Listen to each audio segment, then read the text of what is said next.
You're listening live to Rightside Radio with Phil Williams. It's hard to go wrong when you're on the right side. Rightside Radio. Solid, conservative, and just plain right.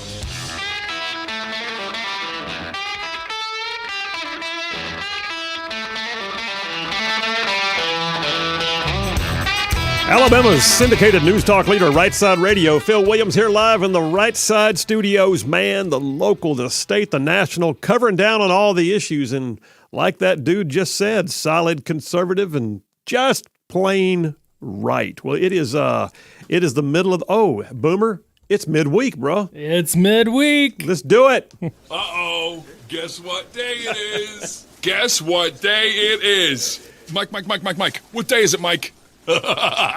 Leslie, guess what today is? It's hump day.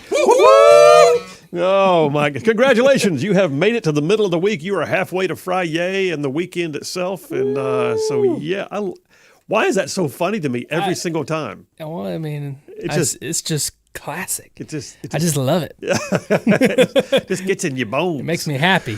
How you doing, bud? I'm good. Yeah, I'm good. All right. Just good. Just good? Just good.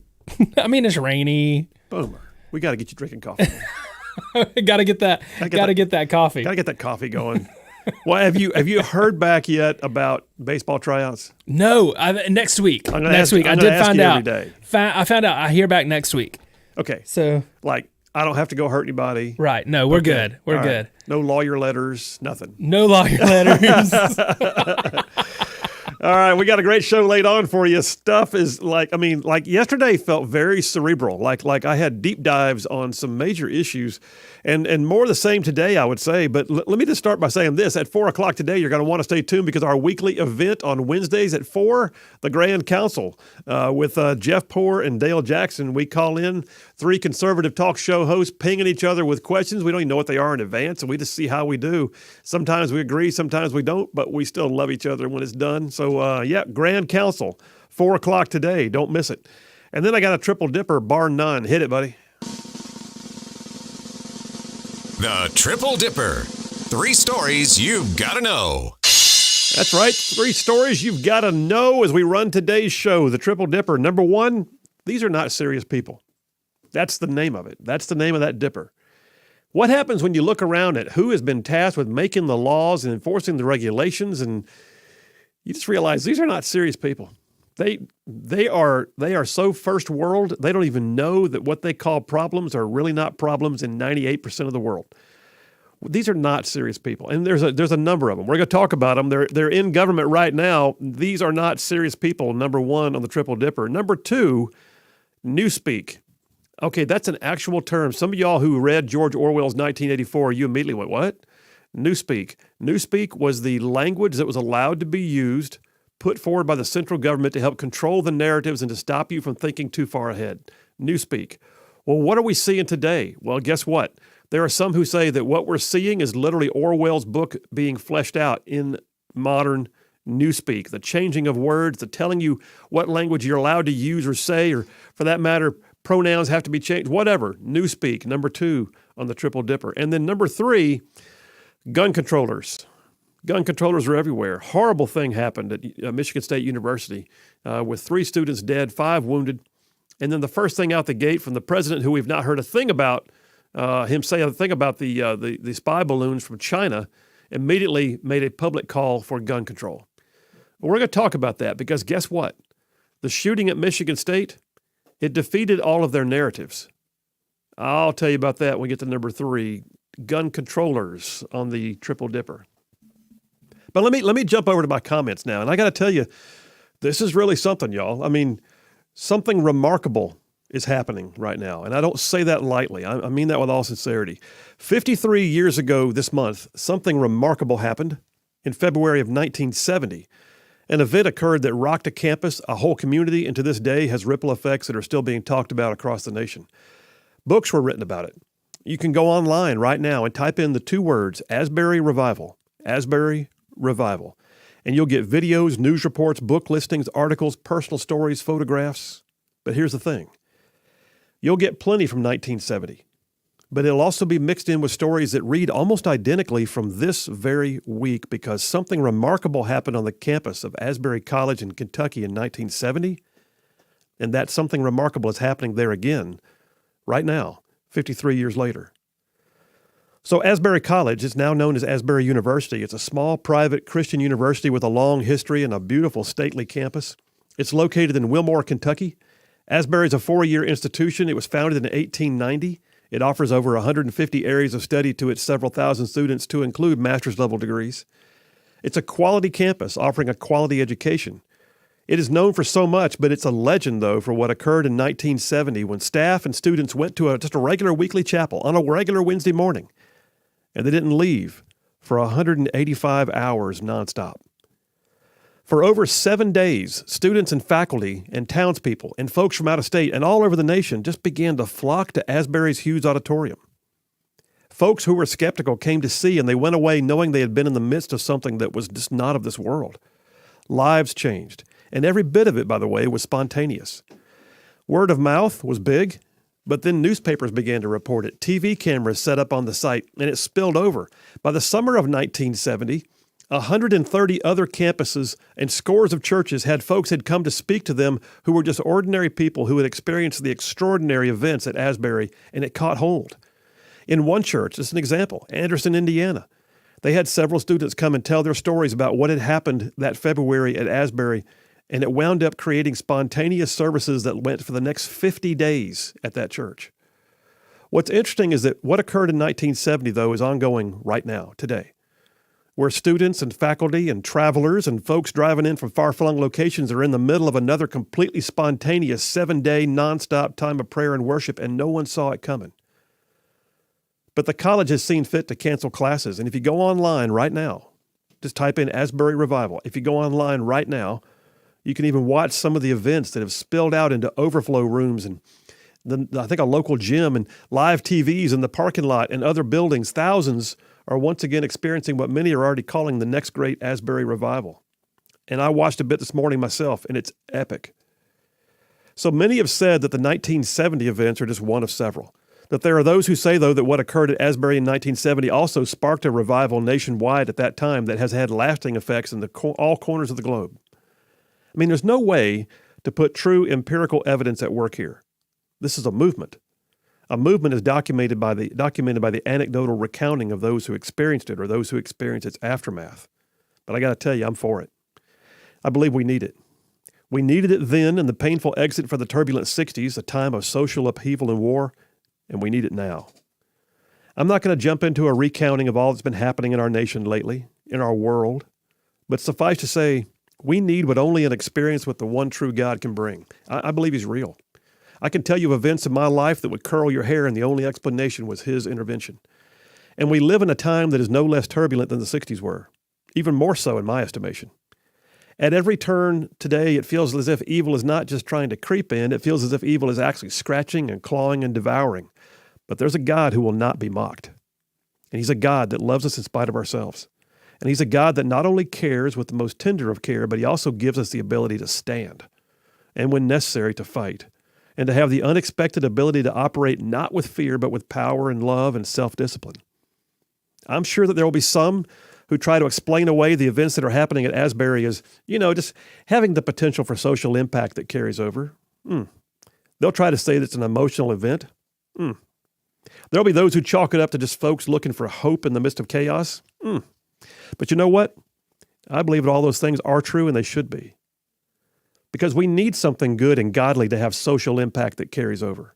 Something that's bigger than any one participant. Revival doesn't start out there. Revival starts right here in the lives of individuals, and it galvanizes others. And in what we say and in what we do and in what our personal testimony is, it then reaches others, and then others, and then others. Revival is the ripples in a pond that start in one place and branch out. As for the deal about emotions, well, it needs to have emotion. We're not one-dimensional creatures. We are separated from all other creative beings in that we not only think and reason and live and breathe, but we actually feel. So yes, if the relief and the joy and the excitement and the shared sense of being in the midst of something important is not already there, then I would question it. And as for hope, well, the old saying is the hope's not a plan. That's true. But I believe that hope is the catalyst that launches the greatest of plans. Hope is what changes society. Hope is what gets you out of bed in the morning. Hope is what redeems lives, and hope is what brings about revival in a society that is already fractured and flailing. So what's happening right now in Hughes Auditorium on the campus of Asbury University is new, but it's not new. It's emotional, and yet it's also reasonable. It is without a doubt already causing ripples in our society. I mean, here I am talking about it from hundreds of miles away. And it's hope. It's real hope. It's the kind that only comes from finding solutions that are bigger than the problems of this world. And yes, in this world we will have problems, but we are seeing those at Asbury and beyond, realizing that He has overcome the world. So what's happening today, right now, as we speak, at Asbury University is remarkable. And my sincere hope is that it breaks out, man, and runs a course through every corner of this great nation. That's my real hope, because it is truly remarkable. And that's a wrap for the Right Side Way. Well, there you have it. I mean, I encourage you. I mean, hey, you know what? I'm saying leave the show right now if you want to. Go check out Asbury Revival. Just Google those two words, ASBURY, Asbury Revival. And you'll find 1970 and you'll find 2023. It is happening right now. They've been going for a week nonstop. Thousands. People are coming from all corners of the nation to drive over there and to see it and be a part of it. I'm just telling you, it's legit. You know why? Because so is God. Y'all stay tuned. We'll be right back.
And we are back. Phil Williams, Rightside Radio. Solid conservative, just plain right. Making it cool to be a conservative. The text lines are open, 833-687-4448. That's 833-68-RIGHT.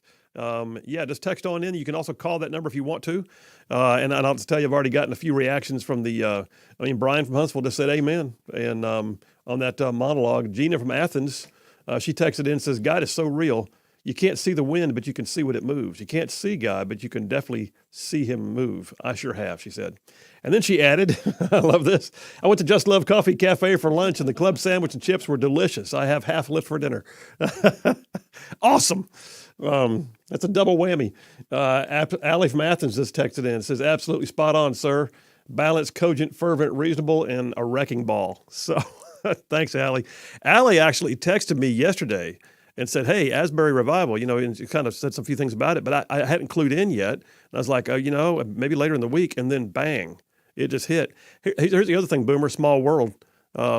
So Irene, who is basically the office manager for the law firm, she went to Asbury, and she graduated there just a few years after that first revival.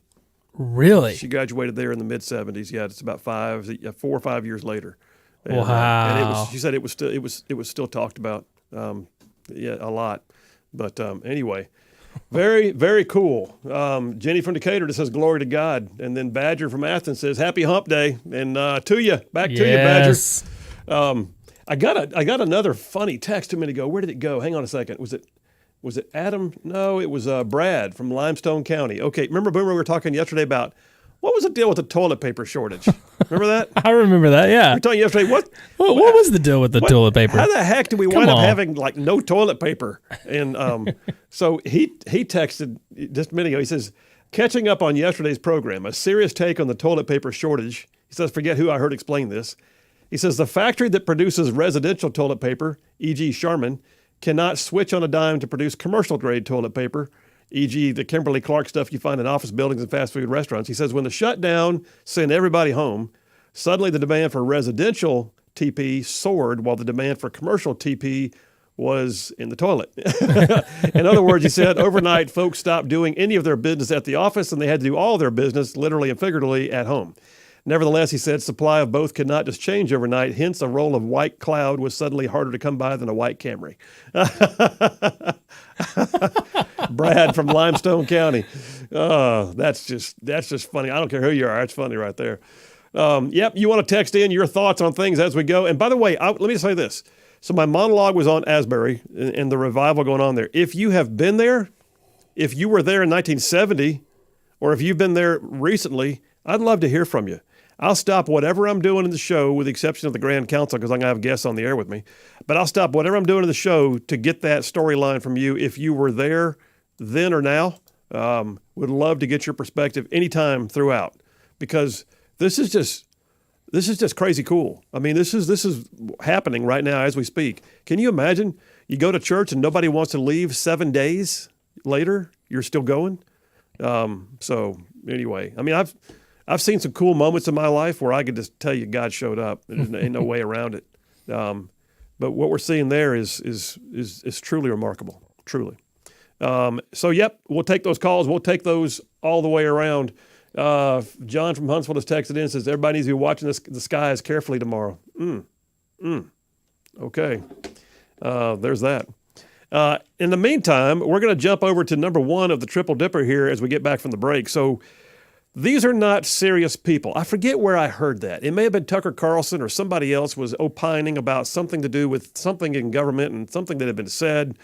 And the comment was made, these are just not serious people. And I thought, what a great phrase. Because, the folks that you just would love to believe that there's just a difference in, belief. But then there's just like a difference in the ability to even take the job seriously. I mean, I look at it, Boomer just threw his hands up in the air. I look at it and go, okay, I get it. You may be a Democrat, I may be a Republican. You may be a liberal, and I may be, a conservative. But ideology aside, I still expect you to go do your job and to do it well, and that's important. But no, some of them, is not even serious at all. These are not serious people. I got a caller on the line, Boomer. I'll take it. Is that Allie? Allie from Athens. How are you doing, my friend? I am doing well, and your comments were spot on, sir. Well, thank you, ma'am. You nailed it. And it wasn't at Asbury, but it was in that context that I became a Christian when Jesus people hit. And I tell you, it will go like wildfire. And that's exactly what happened. At my high school, one day kids were smoking dope up on the hill, and the next day they were passing out Chick tracts. They were ignorance on fire.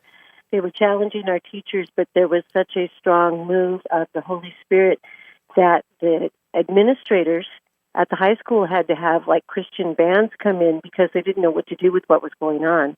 Wow. And so it's pretty exciting. And the other thing I wanted to say very quickly is the movie that is made by Alabama's own Irwin brothers, who did I Can Only Imagine and Woodlawn and others, comes out on the 24th.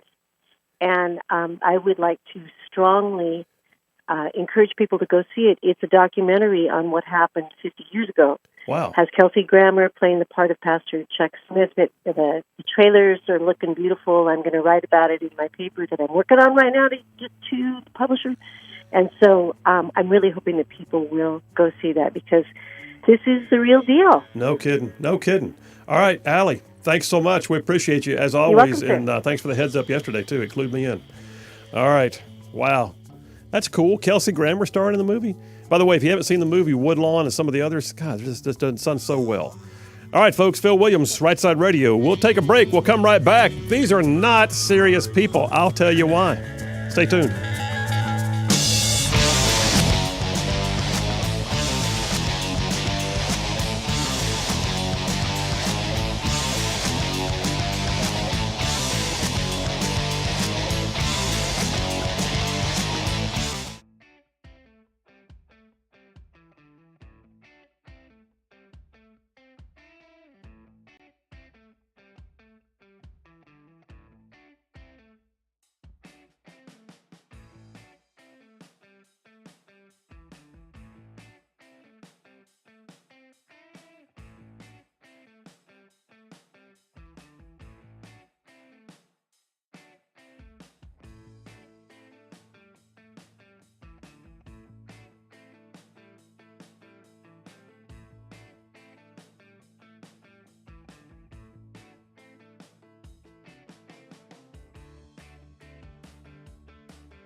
And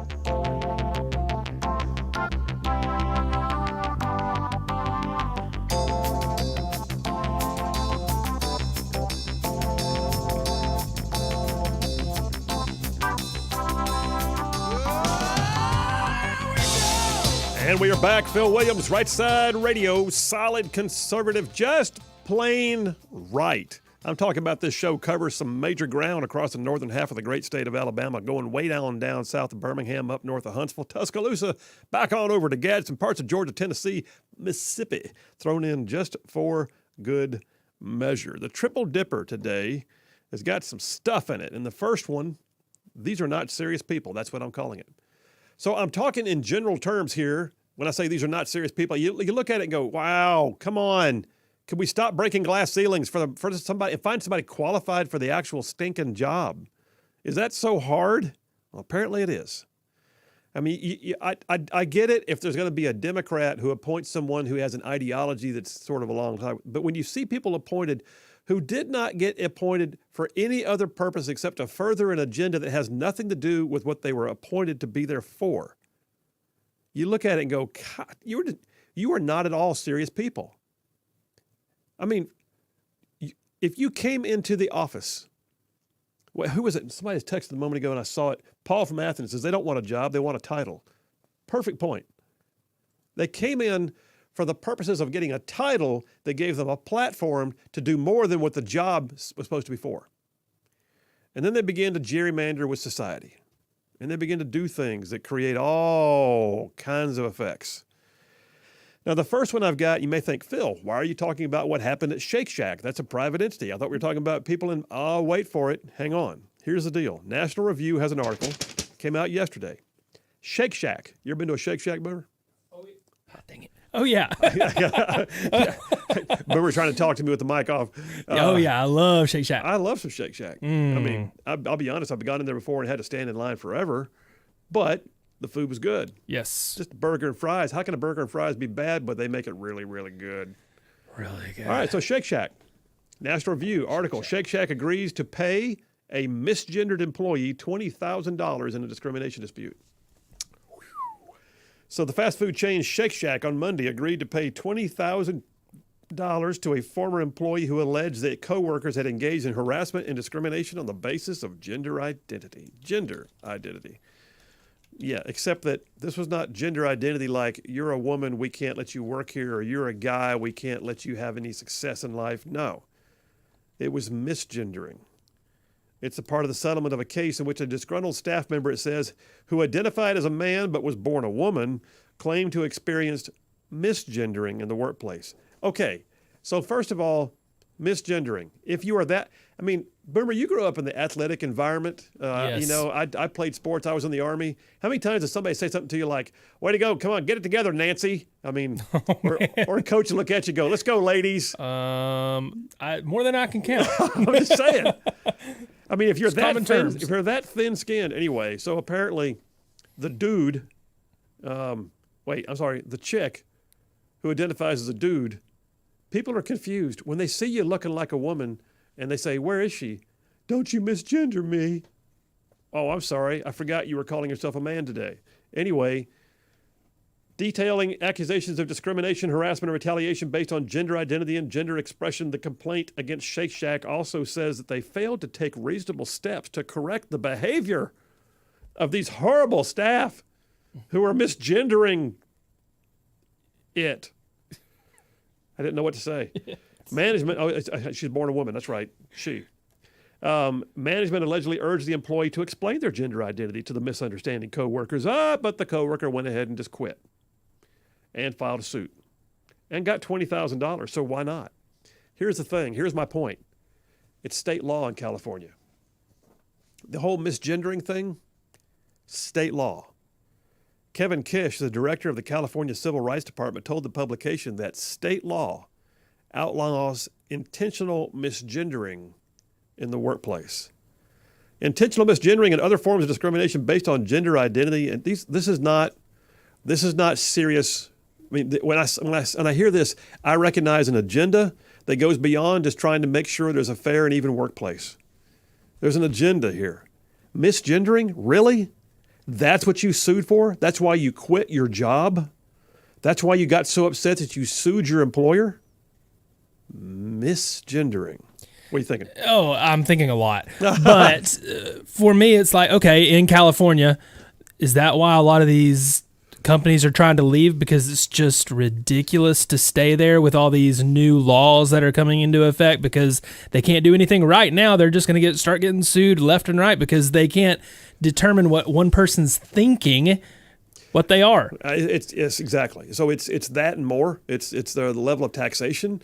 It's the cost of goods and services out there. It's the cost of living. It's the lack of controls in some of the major urban centers on crime.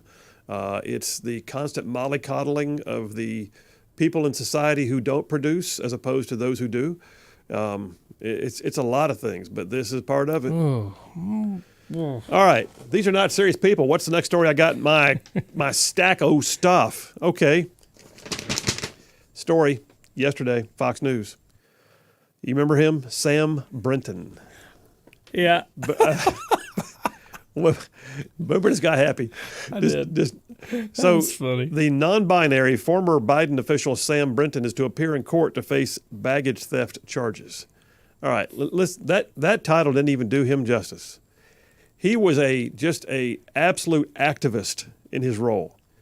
He was a senior Department of Energy official with a top secret clearance. His role was allegedly to be in charge of nuclear waste disposal and to oversee major departments with multi-million-dollar budgets. And yet, aside from being the guy who gave speeches on fetish and kink, and lived a very dynamically alternative lifestyle and wore flaming red dresses to work with high heels and bald head and super lipstick. I mean, like everything he did was, I'm an agenda. No, you're supposed to be the Department of Energy's undersecretary for waste disposal for nuclear, waste. No, I'm an agenda, because he's not a serious person. Well, in October of last year, he was charged with stealing a woman's luggage that was worth in excess of $2,300 near the baggage claim at Minneapolis, St. Paul. Really? Why would he do this? And was this a one-off? Nope, it was not. So he now faces up to 5 years in prison and $10,000 in fines. When the news broke, the law enforcement in Las Vegas went, wait a minute, didn't we have a case like that? Who was that guy we couldn't identify? And they pulled up the video of a July 6th theft in the same year. Oh, that's the same guy. Another theft of a bag worth $3,670 at the airport in Las Vegas by Samuel Brinton, which contained jewelry worth $1,700, clothing worth $850, and makeup valued at $500 because he had a thing for other women's luggage. And he would scout them, and he would take them, and he had a top secret clearance, but he was a glass ceiling breaker, and that's important to know. Well, he's not there anymore. The Department of Energy announced on December 12th that he had departed the agency. Oh, really? In the meantime, Republicans are asking Secretary Granholm, what exactly were your standards for finding these people and putting them in the positions of authority and clearance levels that these are not serious people? Not at all. And then you look at some who have been around for a long time, and you get to the kind of bless your heart stage. And Dianne Feinstein, so I did not realize the extent of her, liberal track record. First elected to the Senate over 30 years ago in 1992. She was mayor of San Francisco from 78 to 88. And she actually began as a member of the San Francisco Board of Supervisors in 1969. What that means is she's been in public office for like 50 years plus. And she'll turn 90 this year. 90. She's the oldest member of the legislature, of the U.S. Senate. And yesterday she announced through her office that she was not going to be seeking re-election. And then when she was asked about it by reporters later, she did not know that announcement had been made. These are not serious people. When this is someone who holds major positions of authority over our lives, and they don't know that they're not retiring, or they are retiring, or they're talking about retiring, they don't know because their office is doing things for them because they can't do it themselves. These are not serious people. Says Senator Dianne, the Washington Examiner, Senator Dianne Feinstein denied that she had decided not to seek re-election in 2024. She said, I haven't made that decision. I haven't released anything. To which a staffer quickly leaned in and said that they had released the statement. And her response was, you put out the statement? I should have known you put that out. I think she did. I think that she just forgot, or it escaped her or something. All said and done, these are not serious people. When you literally have to lean in and tell them you just did that a little while ago, that ain't good.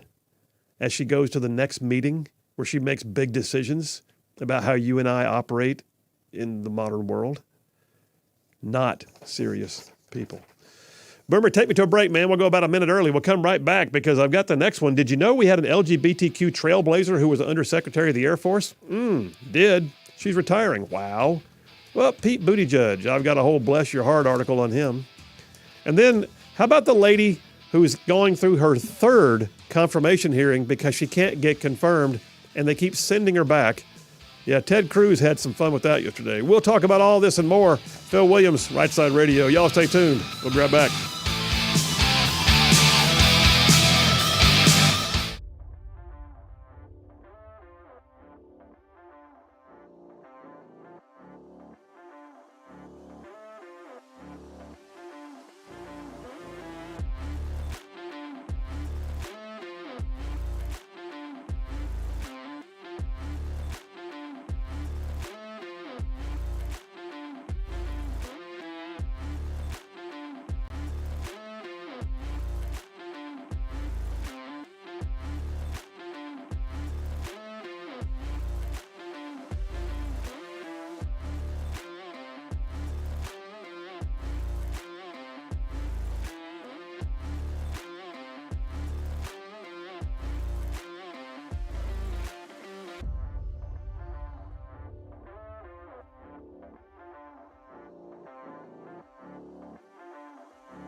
And we are back. Phil Williams, Rightside Radio, solid, conservative, and just plain right. Saving the world one soundbite at a time. The text line's got several people chiming in. Brand new on the text line, Jeff from Green Hill. We're glad you're there, man. He said, nice to be a right side ruffian. Said it's a plain old ruffian. We'll take you.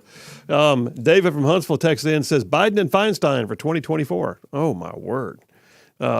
Yeah, just point them to the podium and see what happens. Jeremy from Huntsville. He says, from a man who's been called ma'am hundreds of times, I'd like to say get over it. He says, yes, I'm a soprano.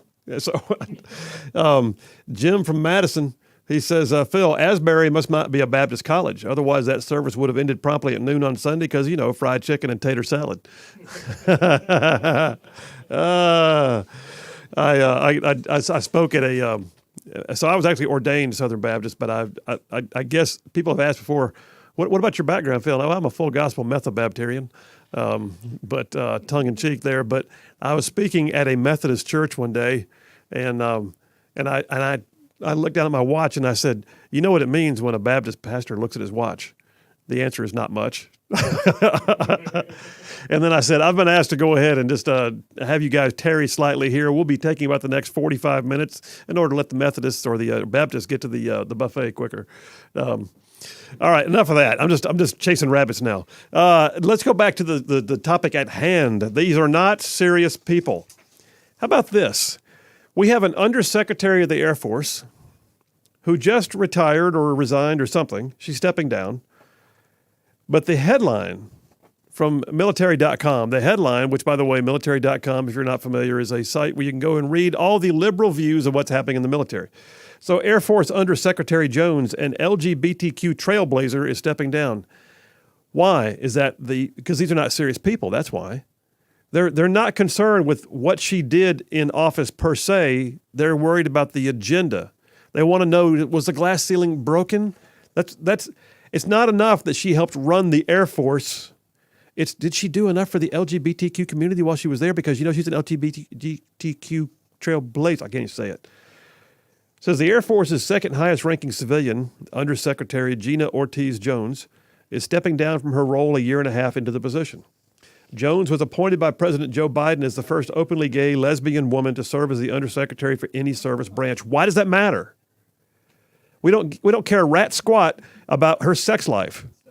We do not give a hind end about whether or not she is, basically doing anything other than, being an undersecretary of the military. That's what we care about. And yet what we're looking at now is these are not serious people. They're not looking at trying to get the right person for the job. They're trying to get the right demographic for the job or the right glass ceiling breaker for the job. The article goes on to say, Jones is a member of the LGBTQ community. As Undersecretary, Jones helped push a wide variety of reforms, helped at making life in uniform easier for women, minorities, and parents. This past August, Jones helped set new demographic goals in hopes of getting more diverse applicants for the service's officer corps, which has historically leaned towards white males. Under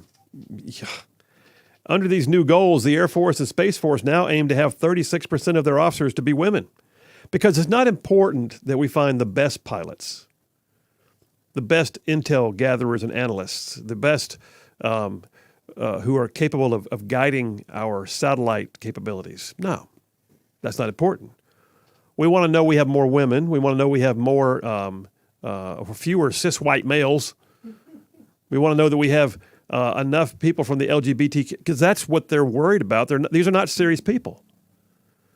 The whole headline has nothing to do with the Air Force. It has everything to do with an agenda. One line here towards the end of it says, we're in a race for talent, and our policies need to reflect that, Jones said in a press release regarding changes she made. We're in a race for talent? No, you're not. You're in a race for race. You're in a race for demographics because you're not a serious person. And you can say what you want, but this article from military.com just put an entire asterisk next to her career. Why? Because she's not a serious person.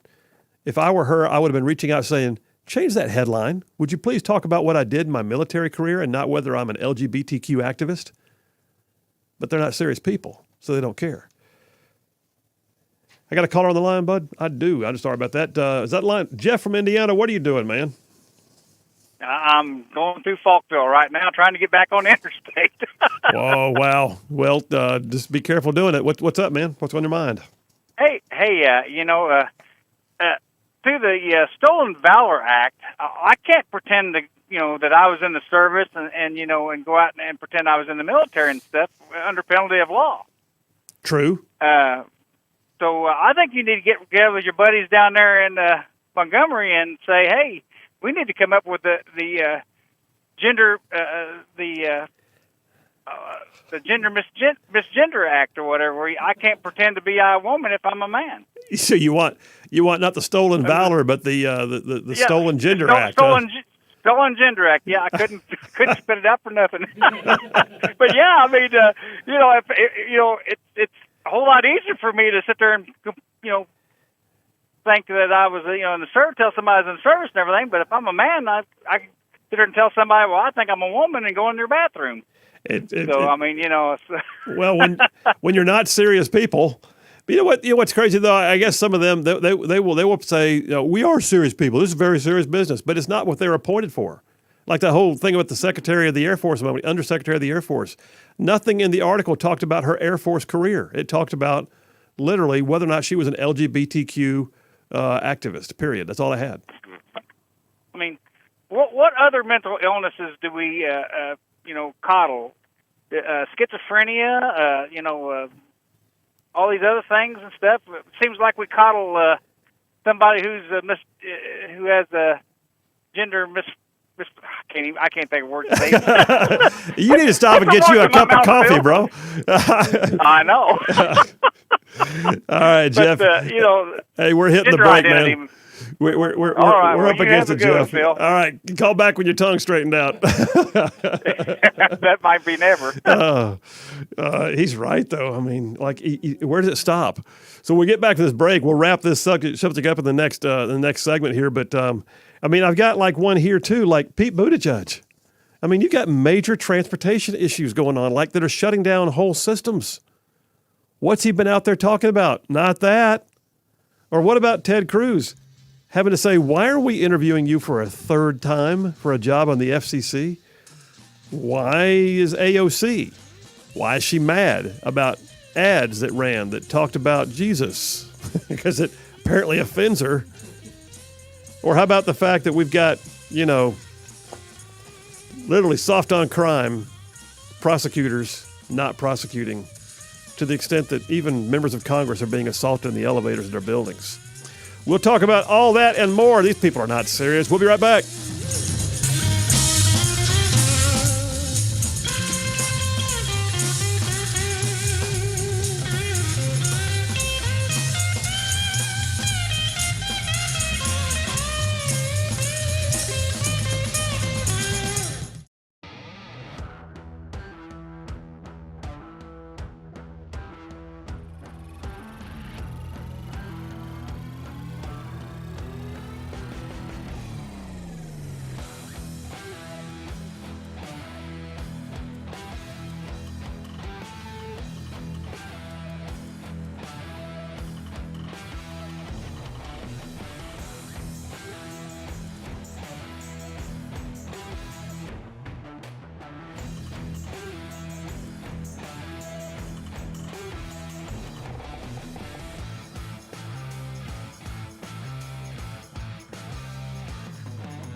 You're listening live to Rightside Radio with Phil Williams. It's hard to go wrong when you're on the right side.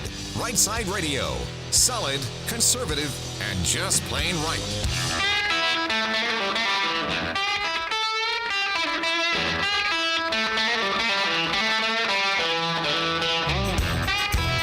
Alabama's syndicated news talk leader, Right Side Radio. Phil Williams here live in the Right Side studios. Man, we got the local, the state, the national, all the issues covering down, like the dude just said, solid, conservative, and just plain right. Hour number two.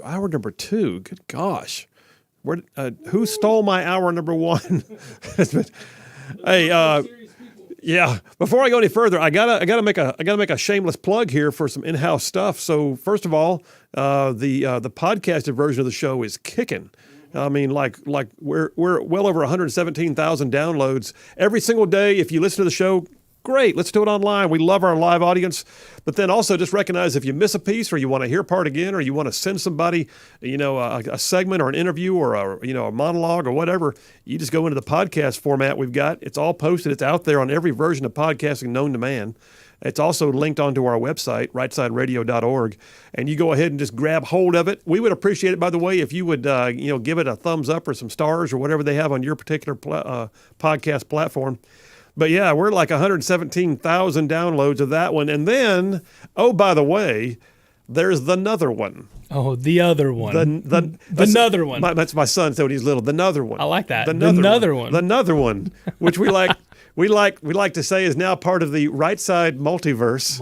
I like that. I do too. All right. The Right Side multiverse now has its newest family in the podcasting format, and that's you and McQueen. That is on the Right Life podcast. The Right Life. Yeah, just released 2 new episodes today. Yep. They're up and going, and it's already kind of getting some traction too, which is kind of cool. It is. It's awesome, and. We just love chatting and just sharing our experiences. Well, and y'all are a hoot too, which helps. She's a hoot. I'm just there along for the ride. you just go where you're told. Yes, that's exactly right. No, yeah, y'all listen. Just know that this show has got any number of ways for you to participate in it. And all you right side ruffians out there, if you hear something you like, send it to somebody. And then also just remember, you got the other option too, which is the Right Life podcast with Boomer and McQueen and his lovely bride, his better 3/4. Yes. Yep. And I think the lovely Charlene and I are going to do a segment with y'all sometime soon. You are, and it'll be released. We'll make sure that's out there too. Well, I'm glad of it, and I think it's very cool.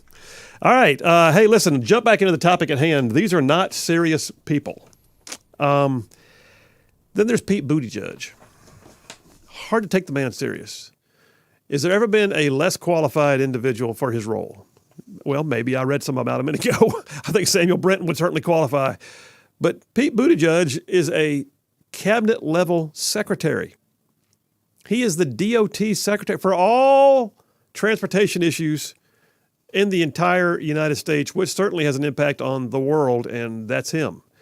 And, and I even read an article the other day that said that, it used to be that the transportation secretary was kind of that honorary place where you put somebody, but you just really have a big place for them, and they didn't get much attention, and they kind of went to the house when it was all over with, or used it for a springboard to go somewhere else.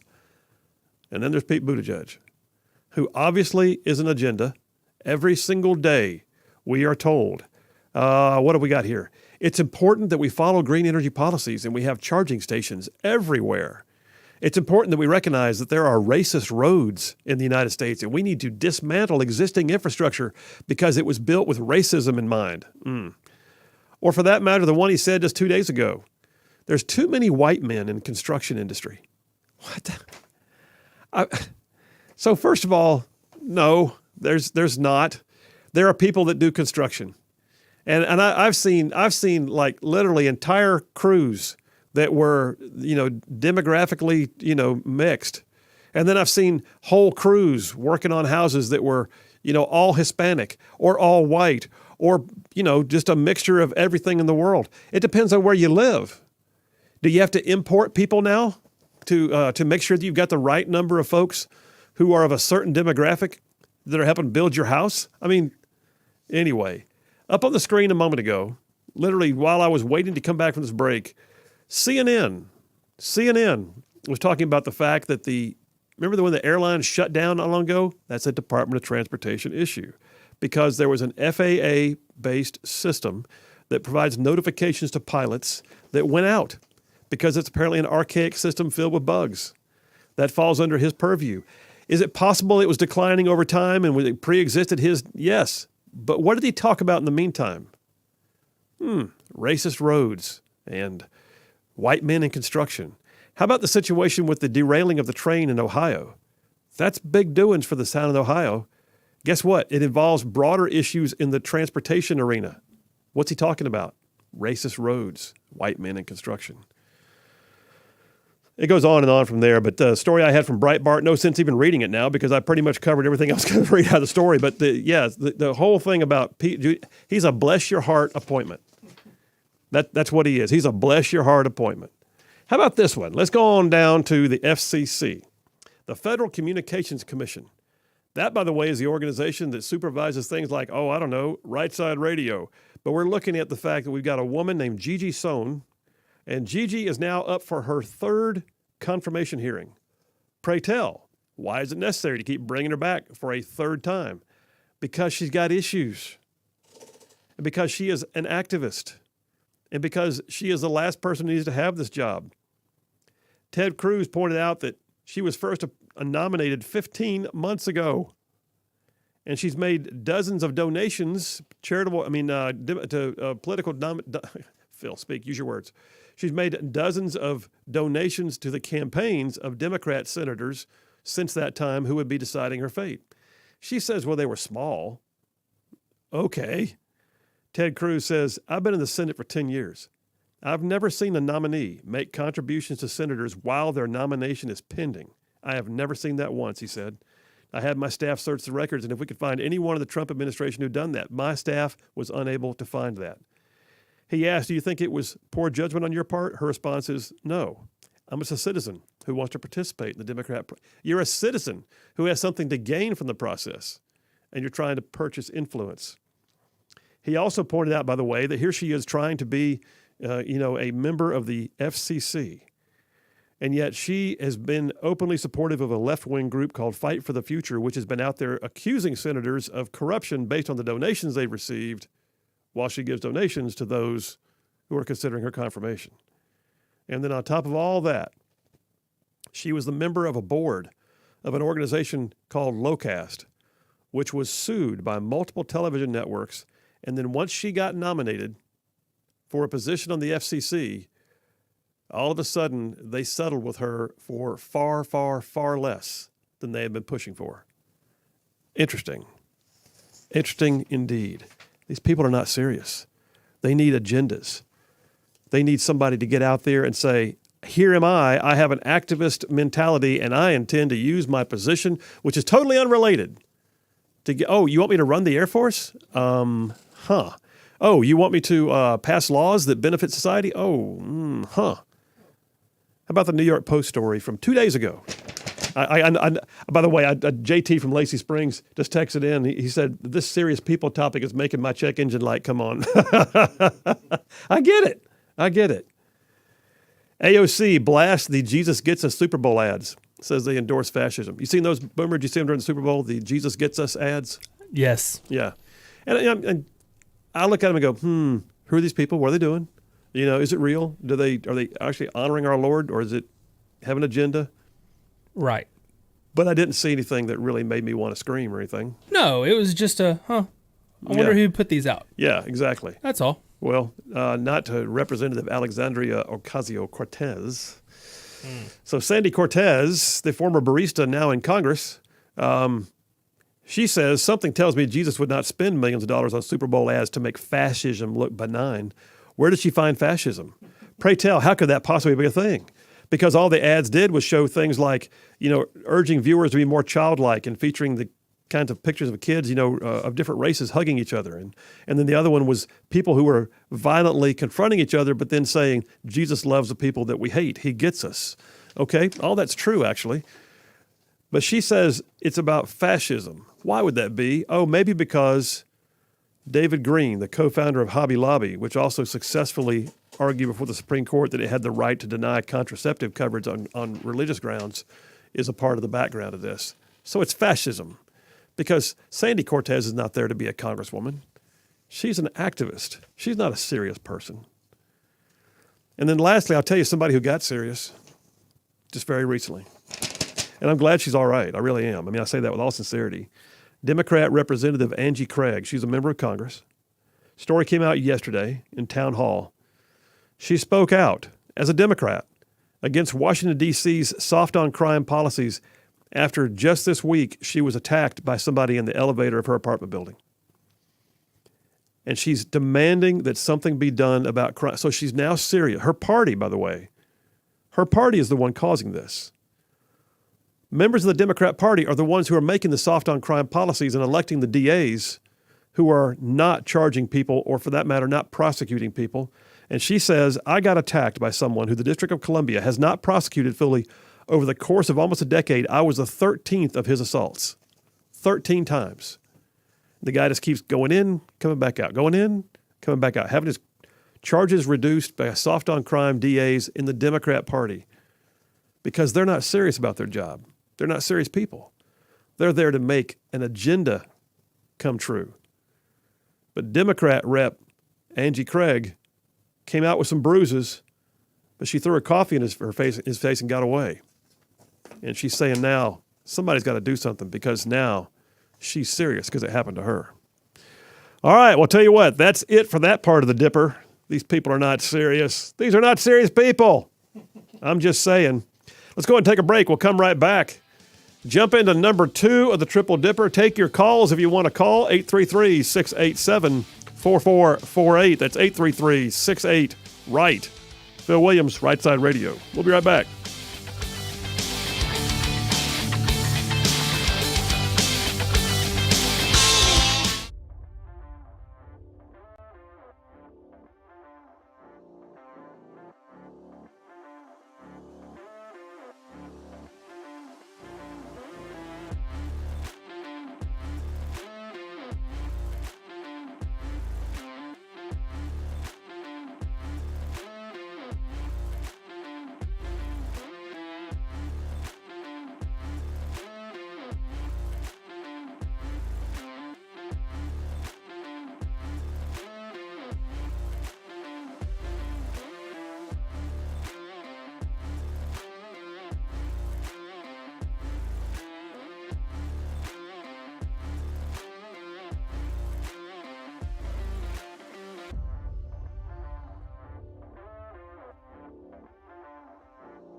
And we are back. Phil Williams, Rightside Radio. Solid, conservative, and just plain right. Boomer tells me we're back on. I'm trying to spit candy out in the trash can. You can't go on the air with a lifesaver in your mouth, schlocking around. It's never good.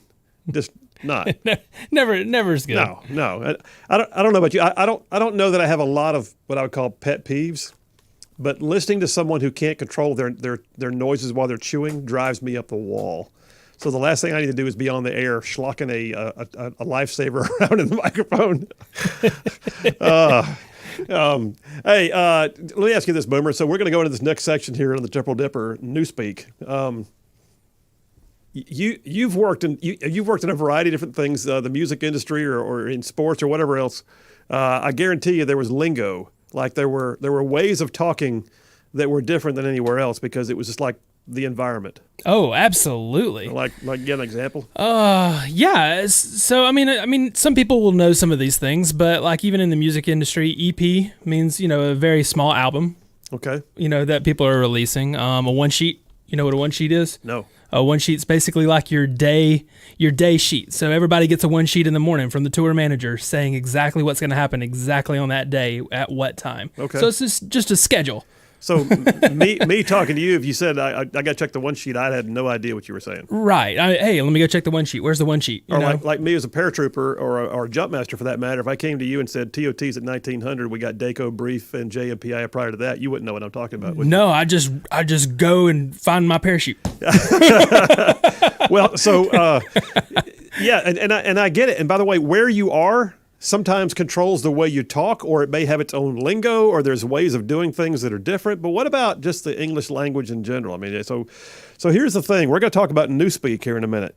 And I still remember, like this is so funny to me. My grandfather, who's passed away now, but my grandfather telling me years and years ago, like I was a kid, and I thought it was fascinating. He said that when he was a kid, he and his best friends came up with their own speaking code.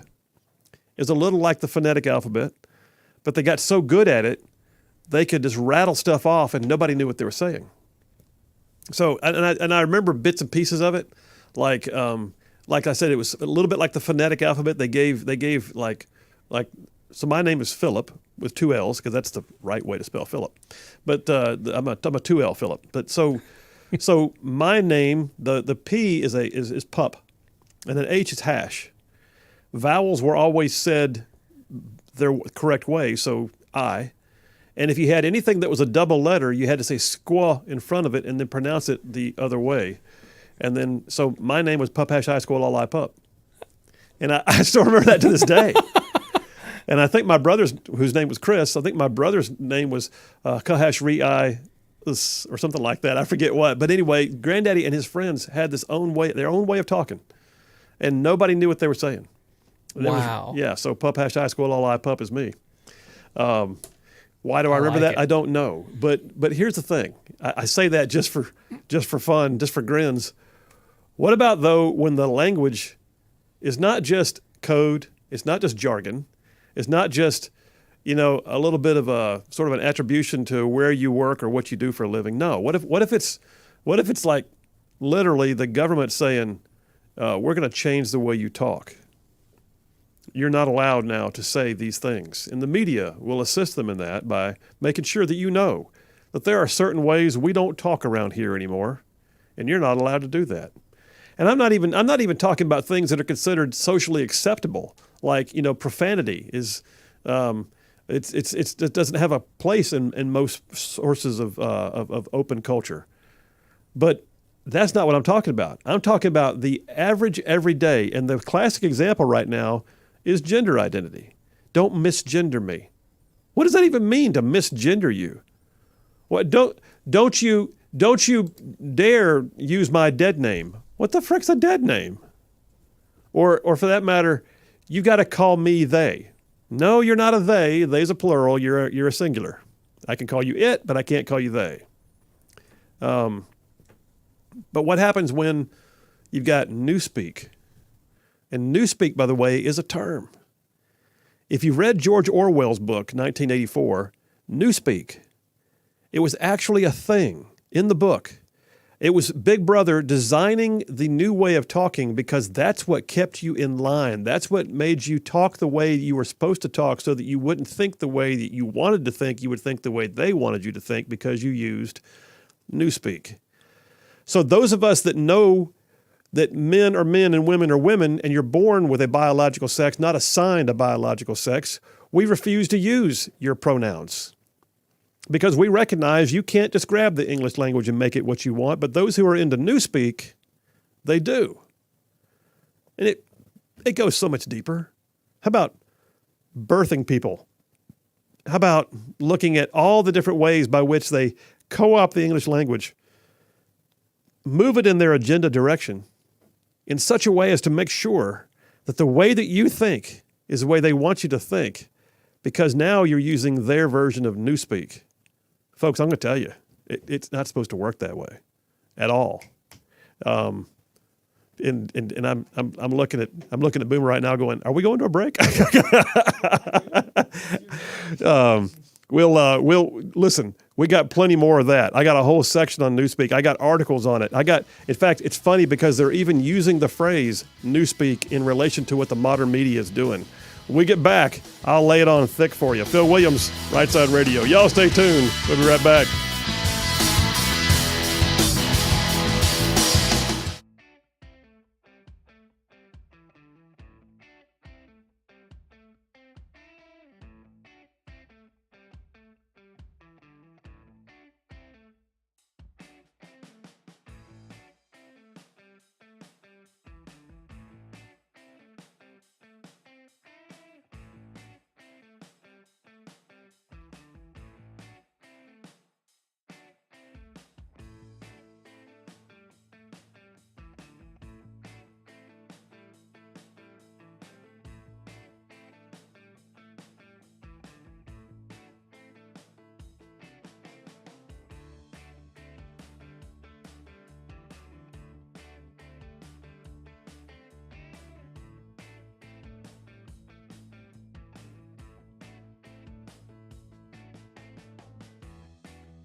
And we are back. Phil Williams, Right Side Radio. Solid, conservative, and just plain right. Making it cool to be a conservative. I'm talking about we cover some ground across the northern half of this great state. And by the way, we have listeners in all corners.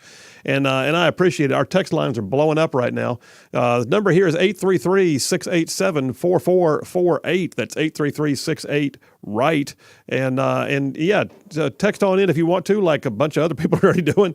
And then at the same time, just keep in mind, at the top of the hour, you're going to want to stay tuned because we're going to go to Grand Council with Jeff Poore and Dale Jackson. Let me go to the text line real quick before I jump in. Brad from Limestone County. He says, my favorite newspeak term to hate on, gender-affirming care. Yes, thank you. He says, newsflash, if it's actually gender-affirming, it doesn't require hormones or life-altering surgeries. And then that's anyway. And then he says, double plus bad times, my friend, double plus bad. I agree, man. And the other one is that abortion is reproductive care. No, it's not. It's anti-reproductive care if you get down to it. You're determined to not reproduce. So why are you calling it reproductive health care? Because it's absolutely not that. So gender-affirming care, reproductive health care, yes, those are two abused terms that actually mean the opposite of what they say. We got, oh gosh, I'm trying to go down my, Rita from Scottsboro. Where I'm not sure which one she's referring to, but I think she's talking about Newspeak. Says, thanks for explaining what that means. Scott from Somerville, I had an English teacher that hated when someone referenced sex with the word gender. She said, nouns have gender, people have sex. Okay, there's an English teacher that probably lost her job back then. But we have a great new texter on the line that sent us a pic. By the way, that's cool. Boomer, you pointed out to me during the break.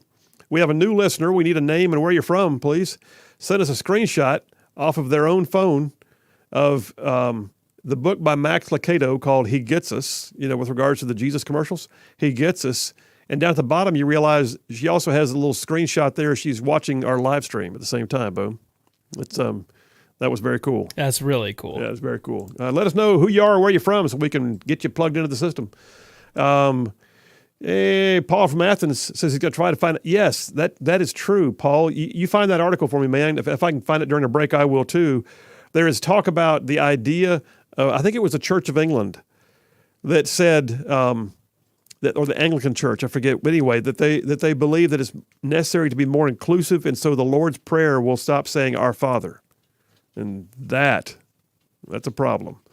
Other stuff I've got here. So Newspeak.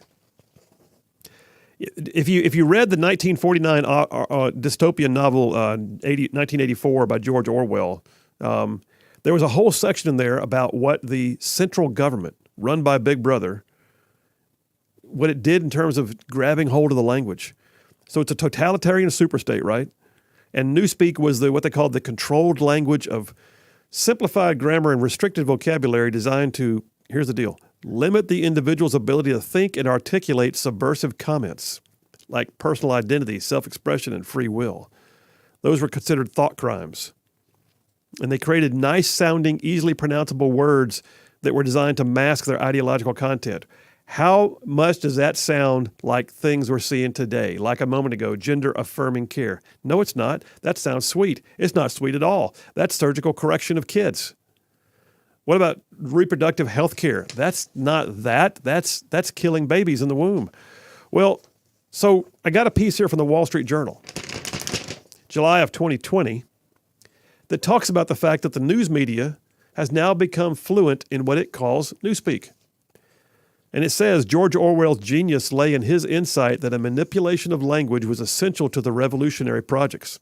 If you can command popular compliance or even, just create things that are widely understood by using certain terms, you can remake society as much as you can with any law, mandate, or act of force.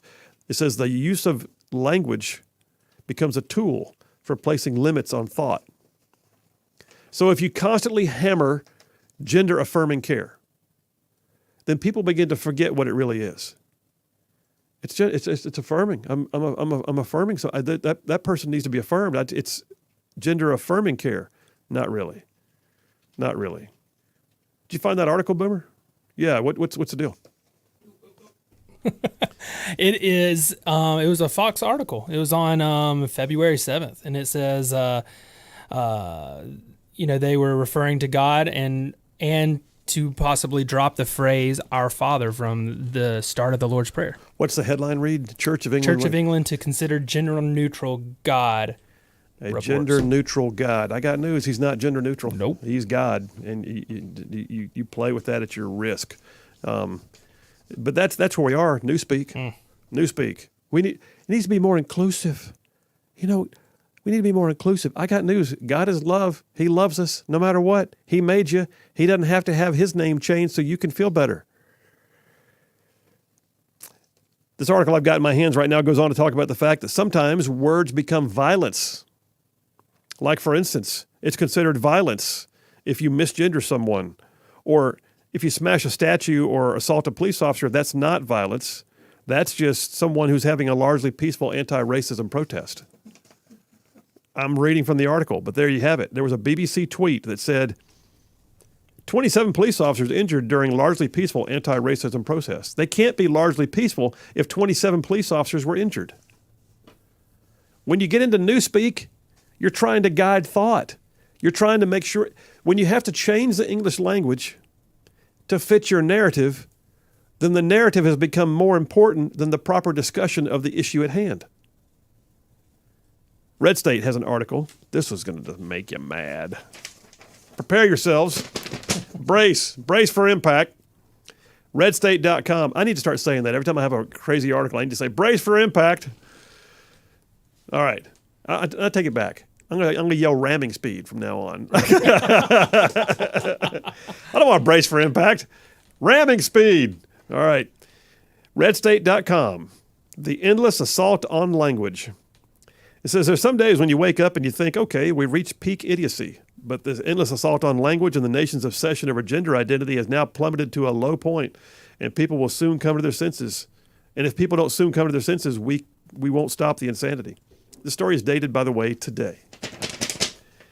Today, this is a group of U.S. and Canadian researchers in quotations, from the Ecology and Evolutionary Biology Language Project.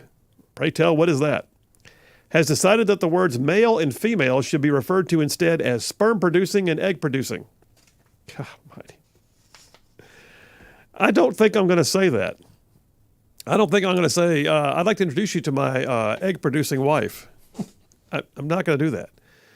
And, by the way, you should be labeled parent, egg donor, and sperm donor in the scientific field. Wow. I thought one of the main points of progressivism, it says in the article, was to uplift women and ensure their equality, but now these brilliant intellectuals want to refer to them merely as egg donors. Is this progress?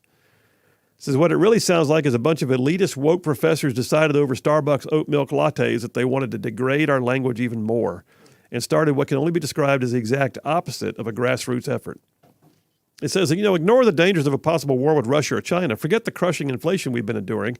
Move on from the devastation wrought on our children by the country's peripatetic COVID response. No. Here's the real critical alert. We need to be more inclusive in our ecology and evolutionary biology language. I'm just telling you, folks, this Newspeak thing, it's real. They are after the English language. Why? Because when you can co-opt the way we speak, you can grab the narrative. George Orwell knew it in 1949 or whenever it was he wrote that book. He knew it. In fact, he had a whole section in the back that was like a glossary of terms. I've got, where is it? Right here in the drawer. I've got it somewhere. Hang on a second. Let me pull that out. The glossary. I've got the glossary, the woke glossary, the words you're allowed to say and not allowed to say. I'm going to find that during the break. Ha-ha! As I rattle my way through the Rightside studio drawers and come back to the microphone, yes, I do. I have my equity, diversity, and inclusion glossary of terms and my separate list of woke speaks. I've got them right here in my hands.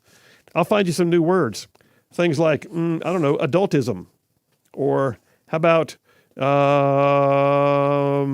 Eurocentric? Or that's not too bad. How about, let's find another one. Pick a letter, Boomer. Pick me a letter. A letter in the alphabet. T. T. Let me go back to T. You would pick one in the back. Hang on a second. Of course. T. Let's find a word in T. How about tokenism? Ooh. Do you know that tokenism is a word that means hiring or seeking to have representation, such as a few women and/or racial or ethnic minorities? So basically, Boomer, you're my token cis white male here in the studio, just so you know. The tokenism. Tokenism. It's tokenism on my part. How about two spirit? Tooth? Like No, not tooth spirit. two spirit. I was like, tooth spirit? Yes, tooth spirit is the gender you identify as a tooth. Two spirit. The tooth fairy. This is getting crazy. Two spirit is an umbrella term for a wide range of non-binary, culturally recognized gender identities and expressions among indigenous people. The frick does that even mean? So this is where basically you're a gay Native American at that point. Why don't they just say that? Just say that. How about let's pick another letter towards the back of the alphabet. What about W? W? W. Well, of course, there's always white fragility. That's in there. What about white supremacy? That's certainly in there. I can look back at anyway, the whole thing is this. Woke language is changing the meaning of words and in creating new words and reassigning words simply because there's an agenda. I've got an article for the Daily Signal, two of them actually, when I get back from this break. Woke language is changing the meaning of words. And then another one that says how Google, the Oracle, Google, is attempting to newspeak the whole English language. Y'all stay tuned. We got more. We'll be right back.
And we are back. Phil Williams, Rightside Radio, solid conservative, just plain right. Coming up after the top of the hour break, you're going to want to stay tuned because we'll do our weekly Grand Council with Jeff Poore and Dale Jackson. They join me every Wednesday at 4 p.m., and this will be no exception. Here on Camel Day, we will jump into the Grand Council at the 4:06 time frame. A bunch of texts came in. So I got... Allison from Madison just texted in. What did she say? Good grief, we need to start doing some random drug screens on these political numbnuts. It says, I almost hope they're on something. At least that would be something, she says. And then Mike from Huntsville, brand new on the text line. We're glad you're there, Mike. Thanks for listening. Brenda from Rogersville just says, I'm just too old for this crap. No, you're not, Brenda. Hang in there. Fight back. You're never too old to fight back against wokeism. Joe from Owens Crossroads, with regards to the article about being, men and women, you're not men and women, you're egg donors and sperm donors. Says, Phil, where were you yesterday with this article? I mean, Valentine's Day, wake up for the wife. Good morning, egg donor. Here's some coffee. Andy from Arab says, that kind of misspeak reminds me of the term mostly peaceful arsonists. Yes, indeed. Yes, indeed. Glenn from Bluntsville just says, I don't think I want to play their language game. I agree. Let's not. So here's two articles in a row from 2021 from the Daily Signal. Daily Signal being the publication arm of the Heritage Foundation. First one written by John Stossel. Says, woke language is changing the meaning of words. Yes, it is. Says, at a congressional hearing on birthing while black, nearly every politician used the words birthing people instead of women or mothers. Asked why, Shalonda Young, President Joe Biden's budget director, said, because our language needs to be more inclusive. It's never been exclusive to call someone a man or a woman, but now apparently it is. Activists have also changed equality to equity and affirmative action to diversity. The Associated Press no longer uses the word mistress. You have to call it companion, friend, or lover. Transgender woman is, if you call a transgender woman a man, is an act of violence. And then you got one statement here that says a big problem with the social justice movement is the idea that people's mindset is controlled by their skin color. And that's true. You got things like Latinx. Nobody asked for Latinx. In fact, it points out that the Latino community that asked for the words Latino and Latina back in the day, they're not the ones who did this. It was a largely white middle-class movement of social justice activists that came up with Latinx. But that being said, here's the next article. And I thought it was so well done, I saved this one for last. Daily Signal put out one in June of 2021, says how Google is attempting to newspeak the English language. So yeah, what happens when Google just basically won't let you go to certain words, or for that matter, steers you to certain words? Or if you search something, you can't find it because it's been suppressed. Or if you search something, it gives you the alternatives. Or for that matter, it just corrects you. I mean, how many times have you typed something into your phone and your autocorrect changes the word to something else? Well, we're seeing now that you're getting references on Google to help you understand newspeak and like the use of proper terms. It says, in a social engineering move that seems straight out of the pages of George Orwell, Google recently introduced an update to its Google Docs platform that encourages users to be more inclusive in the use of the language. Making language more inclusive entails replacing words and phrases that offend only the most ardent social justice warriors with, benign and kind of neutral language. We don't want to offend anybody, and our own word searches.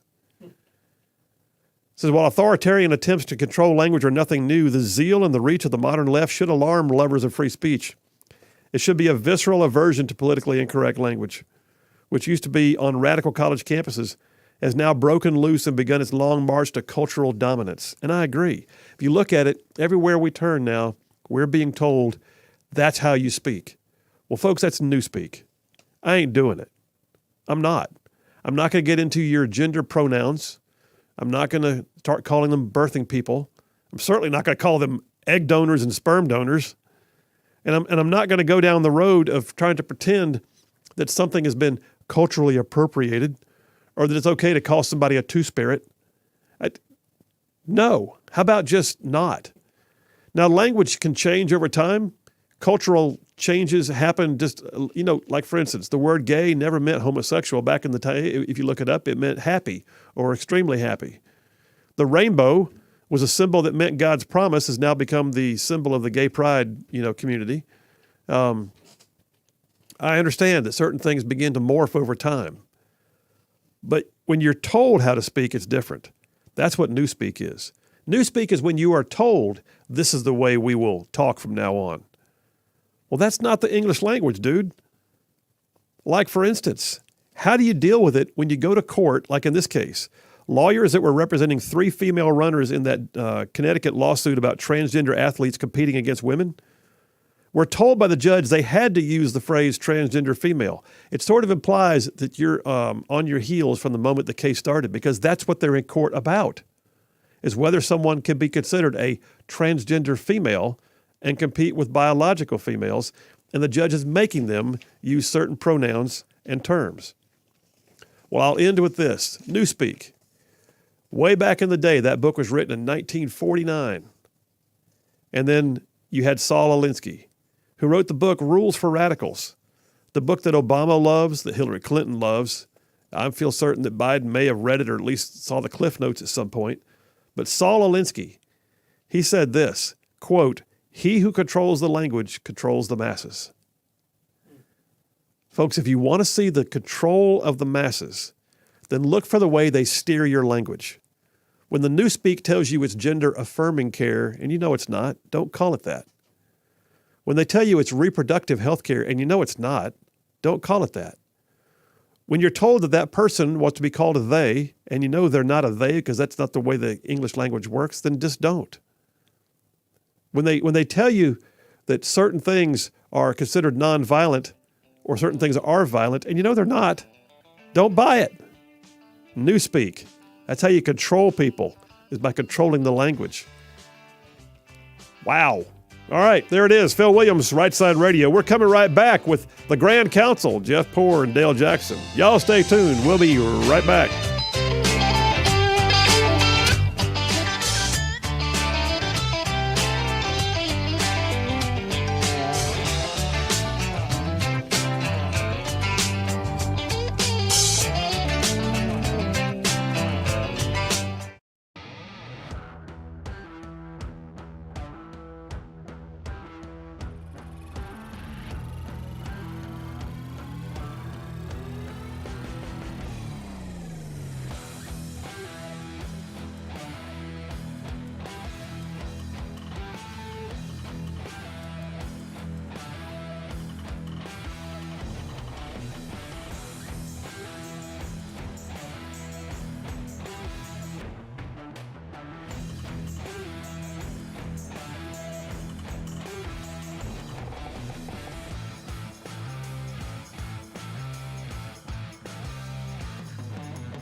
You're listening live to Rightside Radio with Phil Williams. It's hard to go wrong when you're on the right side.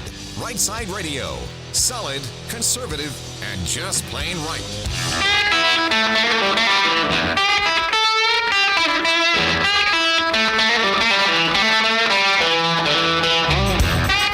Alabama's syndicated news talk leader, Rightside Radio. Phil Williams here live in the Rightside studios, man. The local, the state, the national, sometimes the international. We cover down on all the issues. And like that dude just said, solid, conservative, and just plain right. All right, well, it's that time. It's that time of the week. Every week at 4 o'clock, we do this thing. We call it the Grand Council. So I get together with two of my brethren in conservative talk radio who've been doing it longer than I have, and we opine. We ask each other questions, and we see how we do. We don't know the questions in advance.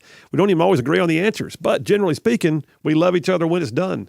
So that being said, I shall now call the roll from FM Talk 106.5, host of the Jeff Poor Show, and the executive editor for 1819 News. Jeff Poor, are you with us? I am present. You are indeed. Thank you, my brother. And then from 770 AM, 92.5 FM, WVNN, host of the Dale Jackson Show and writing for Yellowhammer News as well. Dale Jackson, is you or is you not here? Oh! All right, stand at ease. Here we go. I pronounce a quorum. Boomer, hit it. Assemble the Grand Council. Ta-da! Ta-da, ta-da! All right. We're off and running. Dale Jackson, you go first. All right, my question is about Mac McCutcheon. I've seen some reporting there at 1819 News and elsewhere about what's going on. Maybe he and his son had a business, and maybe he stepped in and did some stuff inappropriately in the legislature. Now he is a chairman of the Madison County Commission.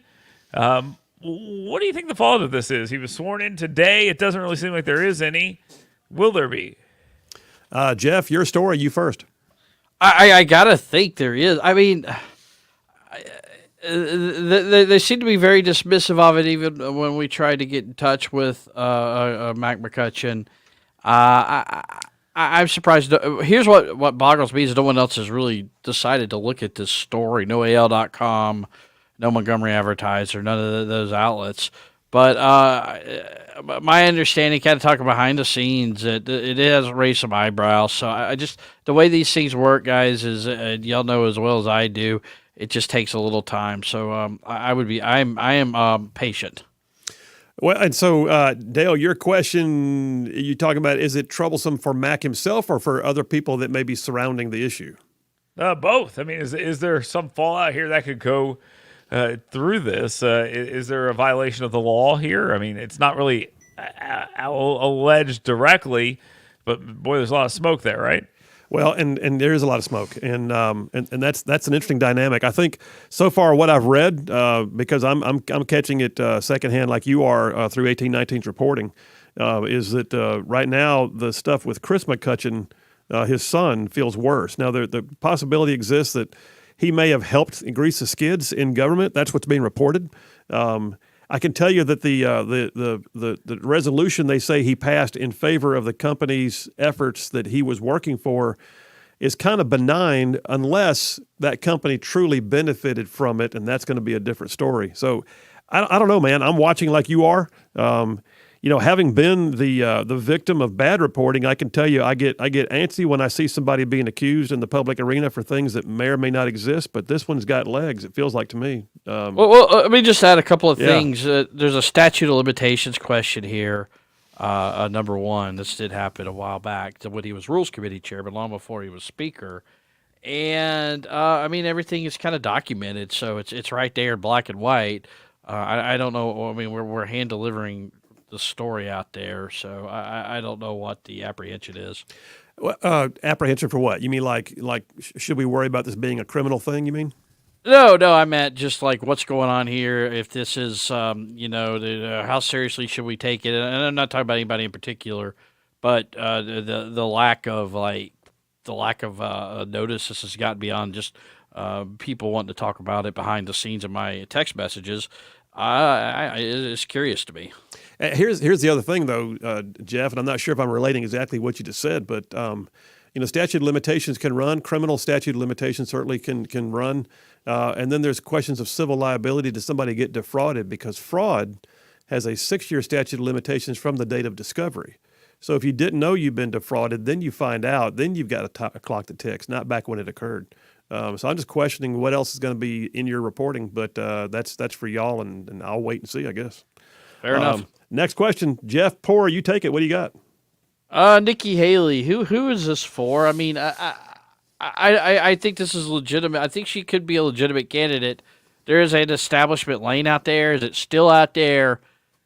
Who else, if not Nikki Haley, in that lane, then who?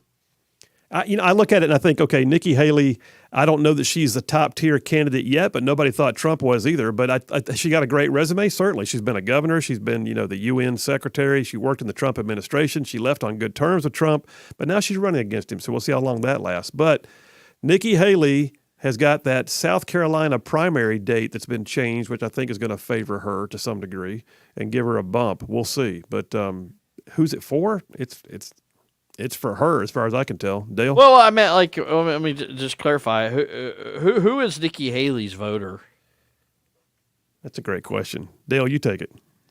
Well, I would say it's for Trump, and I'm convinced there's a conspiracy afoot. That's what I believe. If you look at when DeSantis announced he was running, when it was suggested DeSantis was running, Donald Trump was like, "How dare you, you disloyal so-and-so. I can't believe Ron DeSanctimonious. Look at him. He might be a pedophile." All sorts of stuff. And when Nikki Haley officially announces, even though she was part of his administration, he's like, she said she wasn't going to run, but by golly, she should follow her heart.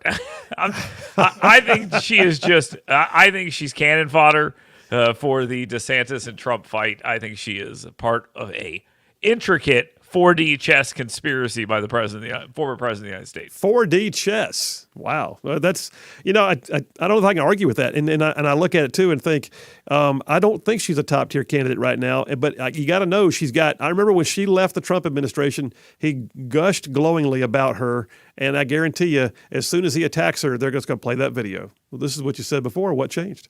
And the only thing he did hit her on today was, one of the things is he hit her from the left on entitlement reform, which was weird. I get what we're doing here, but Trump basically bought into the Joe Biden attack on Republicans, which is you guys want to kill Social Security. That's essentially what he said, and it's a weird thing to do in a world that nothing means anything. I guess it makes sense, but it seemed pretty odd of a take. It's your own question, Jeff. What are your thoughts on it?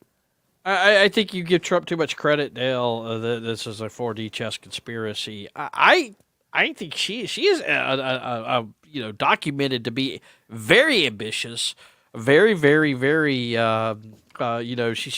wants to climb the ladder.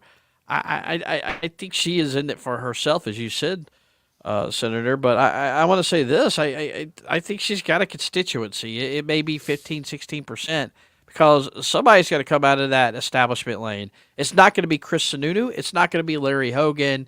It might as well be her. She's as good as anybody, unless somebody else comes along. Well, it's not going to be Mike DeWine now that the Ohio train debacle is ongoing. But hey, let me get a question in before we get to the break. All right, so the Biden administration shooting down balloons left and right. It's like it's a shooting gallery out there with balloons. But at the same time, it's kind of serious. Not kind of. It's very serious. We've got actual fighter aircraft using live ammunition, shooting things down over the continental United States. Never happened before.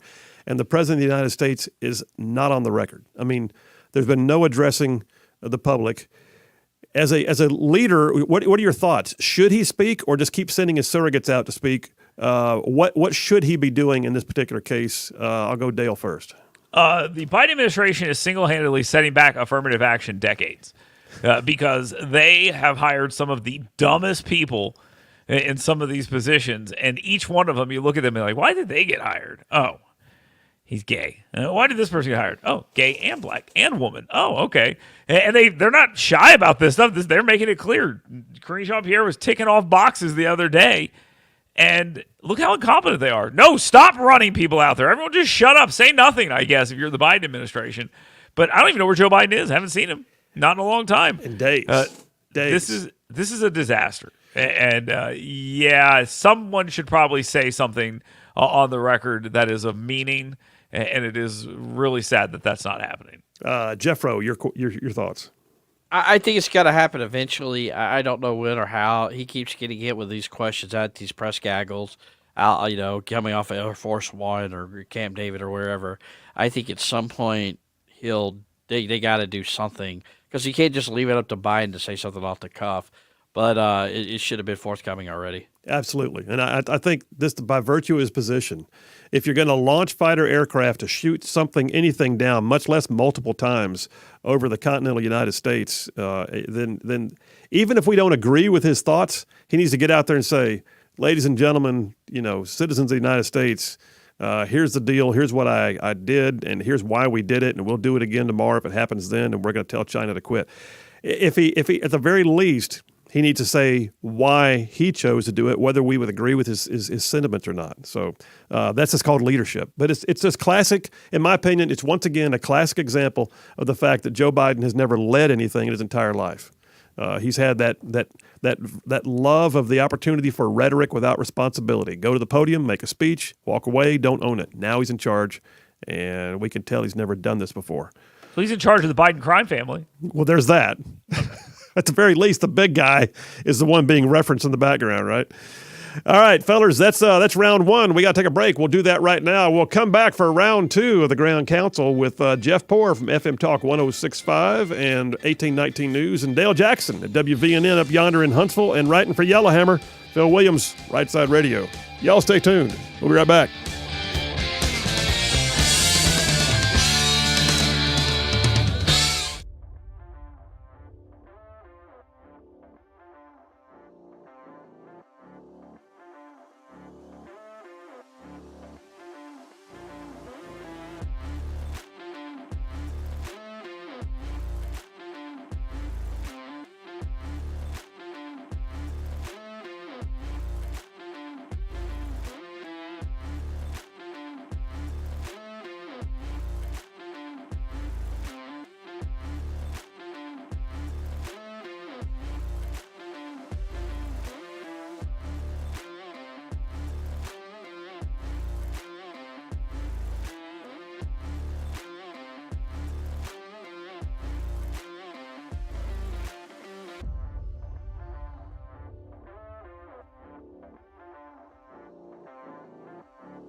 And we are back. Phil Williams, Rightside Radio, covering all of North Alabama, solid, conservative, and just plain right, saving the world one soundbite at a time. Going back now to the Grand Council with Jeff Poore from the Jeff Poore Show at FM Talk 106.5 down in Mobile, and also the executive editor for 1819 News, and Dale Jackson from 770 AM 92.5 FM WVNN out of Huntsville, and writing for Yellowhammer News. Dale Jackson, round two, first question, what you got?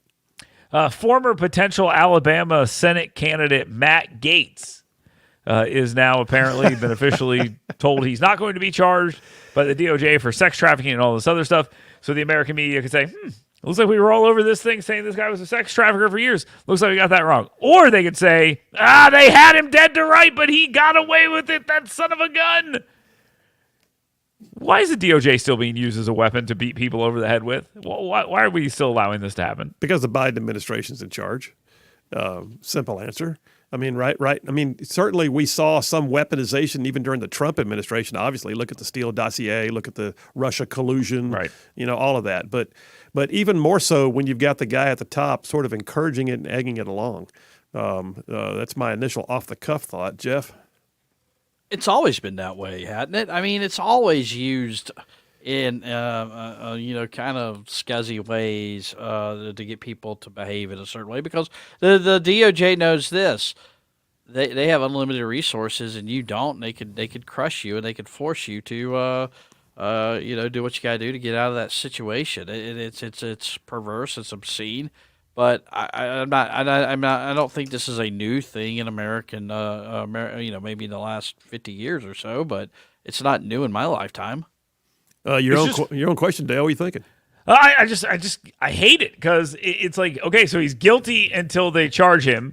Then he's guilty after they decide not to charge him. And it's literally a no-win situation. So as long as you bring the charge, then that's just the way it is. And I cannot believe that our system's operating this way. It's pretty crazy. But I can remember seeing things happening in Montgomery and then hearing, and of course it was secondhand, but I was hearing in one particular case, there were folks just begging for them to give an indictment. Just please give us an indictment. We can work with the indictment. That's what we need. We just need an indictment. It wasn't a matter of guilt. It was a matter of political agenda. And there was an effort to just get an indictment on somebody. Didn't matter whether the crimes were real. Just please give us something we can put on the next ad campaign. And that's not always the case. I get it. But dang, it's just wrong when it happens. Next question, Jeff, what do you got? Clay Schofield, the latest to come out and say we probably need to rethink even tax rebates right now. He wants to put this money in a trust fund, is what he told the Sam Out reporter and one of our reporters last night. It seems like any tax relief to me right now is losing steam in the legislature. We haven't even started. What do you guys think? Meanwhile, West Virginia is looking at comprehensive tax reform. Multiple other states have done meaningful things, and Alabama has a bigger surplus than most states could ever dream of having. If they don't do something, then they're going to get ripped for it. And there are ways. By the way, there's actually a bill. I'm waiting to find out more about it. But Democrat minority leader in the House, Anthony Daniels, apparently has a bill that would reduce income tax burdens on overtime. And he says he doesn't want anything to make up the difference. He just thinks it's a good idea. And I thought, good Lord, the Democrats are proposing tax reform and the Republicans won't do it? Mm-hmm. Dale. Yeah, no, I agree with that completely. I thought this was kind of surprising that they were moving forward with this stuff in the first place because all the people who were kind of raising the question about, well, we're looking at a rainy day down the road, but do we really want to do this, or maybe we should wait until after that's over? I mean, if you wait, it's over anyway, right? If you don't do it now, it's never going to happen. I think there's a likelihood that it doesn't happen, but I'm leaning on it's probably going to go down, but meaning it's going to happen. There's going to be some rebate. It'll be a pittance, but they will do something. Here's the thing. Has it been a rainy day for government? No, but it's a freaking rainy day for the individual citizen, and that's the problem. Yep. Is when you look at rainy days only in terms of how it impacts governance, well, then you're never going to get tax relief. But when you recognize that there's no bigger rainy day than what we've been having in the last year and a half, 2 years, well, my God, help your citizens. That's what it's for. It's not so you can run government. It's there so you can help the citizens. And Jeff, your own question, take it. Real quick, number one, I think the Anthony Daniels idea, not taxing overtime income taxes, is a way to get labor participation up and get some jobs or some positions filled. I think it's a brilliant idea. Number two, the other thing, the government they obviously need to go back and look at supply side economics. Know the Ronald Reagan. This is not indicative of a Republican supermajority. I get tired of these guys thinking that they exist to sustain government, and I can't. I mean, like a guy like Clay Schofield who came in the Tea Party wave to be that way it's just they've lost their way. It looks like to me. We'll follow up on it and find out. Hey, listen, with about 45 seconds left, I got a quick question for you. So 1819 has a podcast that's been banned from YouTube. Is that a badge of honor, Jeff? I would say so, but we'll see. Dale? Man, I've been trying to get banned from YouTube for a long time. I'm jealous. Yeah, maybe it is a badge of honor. So are y'all truly banned like nobody can watch it right now, or what's the deal? Oh, you kidding? Well, we can't log in and upload our content to it. What'd y'all do? We gotta take down notice, or it was about something somebody said about. I think it was vaccines or something. Go figure. God almighty. Hey, good for you. Good for you.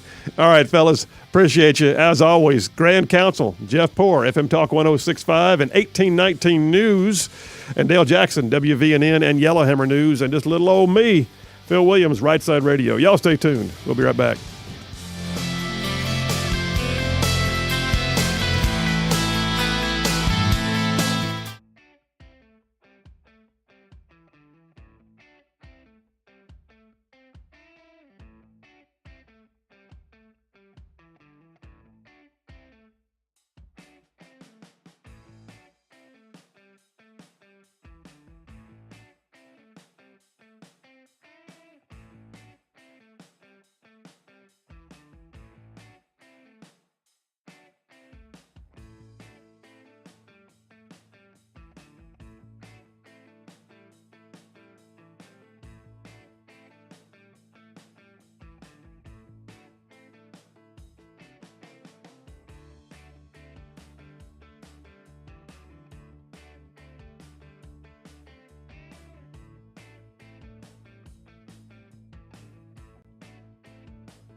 are back. Phil Williams, Rightside Radio, solid, conservative, and just plain right. Oh man, I'll tell you what. Listen, you gotta know the Just Love Coffee Cafe. I had somebody again today texting in earlier in the show saying how they went to Just Love Coffee Cafe. One of our listeners had lunch, loved it, and even had something left over they're gonna take home for dinner. Just Love Coffee Cafe has got an amazing menu. So is it coffee? Well, yes, it's Just Love Coffee Cafe, but they've got so much more. I mean, their food menu is really it's just amazing. You can have breakfast for dinner if you want to. You can get waffles. You can have sandwiches, salads, wraps. They've got all of it, by the way, is not your normal like fast food fare at all. So don't think you're going to get the biscuit in the drive-thru when you go, no. Go get you a womlet. It's a big old honking omelet cooked in a waffle iron. It's light and fluffy. It's filled with all kinds of stuff. They got, like I said, sandwiches and wraps and salads and soups for lunch. They got all kinds of stuff. I'm just going to tell you, it's worth your time. And by the way, the environment is great. They make it a place that you want to hang out at. Take a friend, use the Wi-Fi, work from there a little bit if you want to. Sit and read a book, just enjoy the time. Just Love Coffee Cafe, 2 locations, one on Hughes Road out in Madison, the other on South Parkway in Huntsville. That's Just Love Coffee Cafe, Hughes Road in Madison, going out towards City Hall, the other on South Parkway in Huntsville, down yonder by Whole Foods. Check them out. And when you're checking out at the counter, tell them you heard about it on Rightside Radio.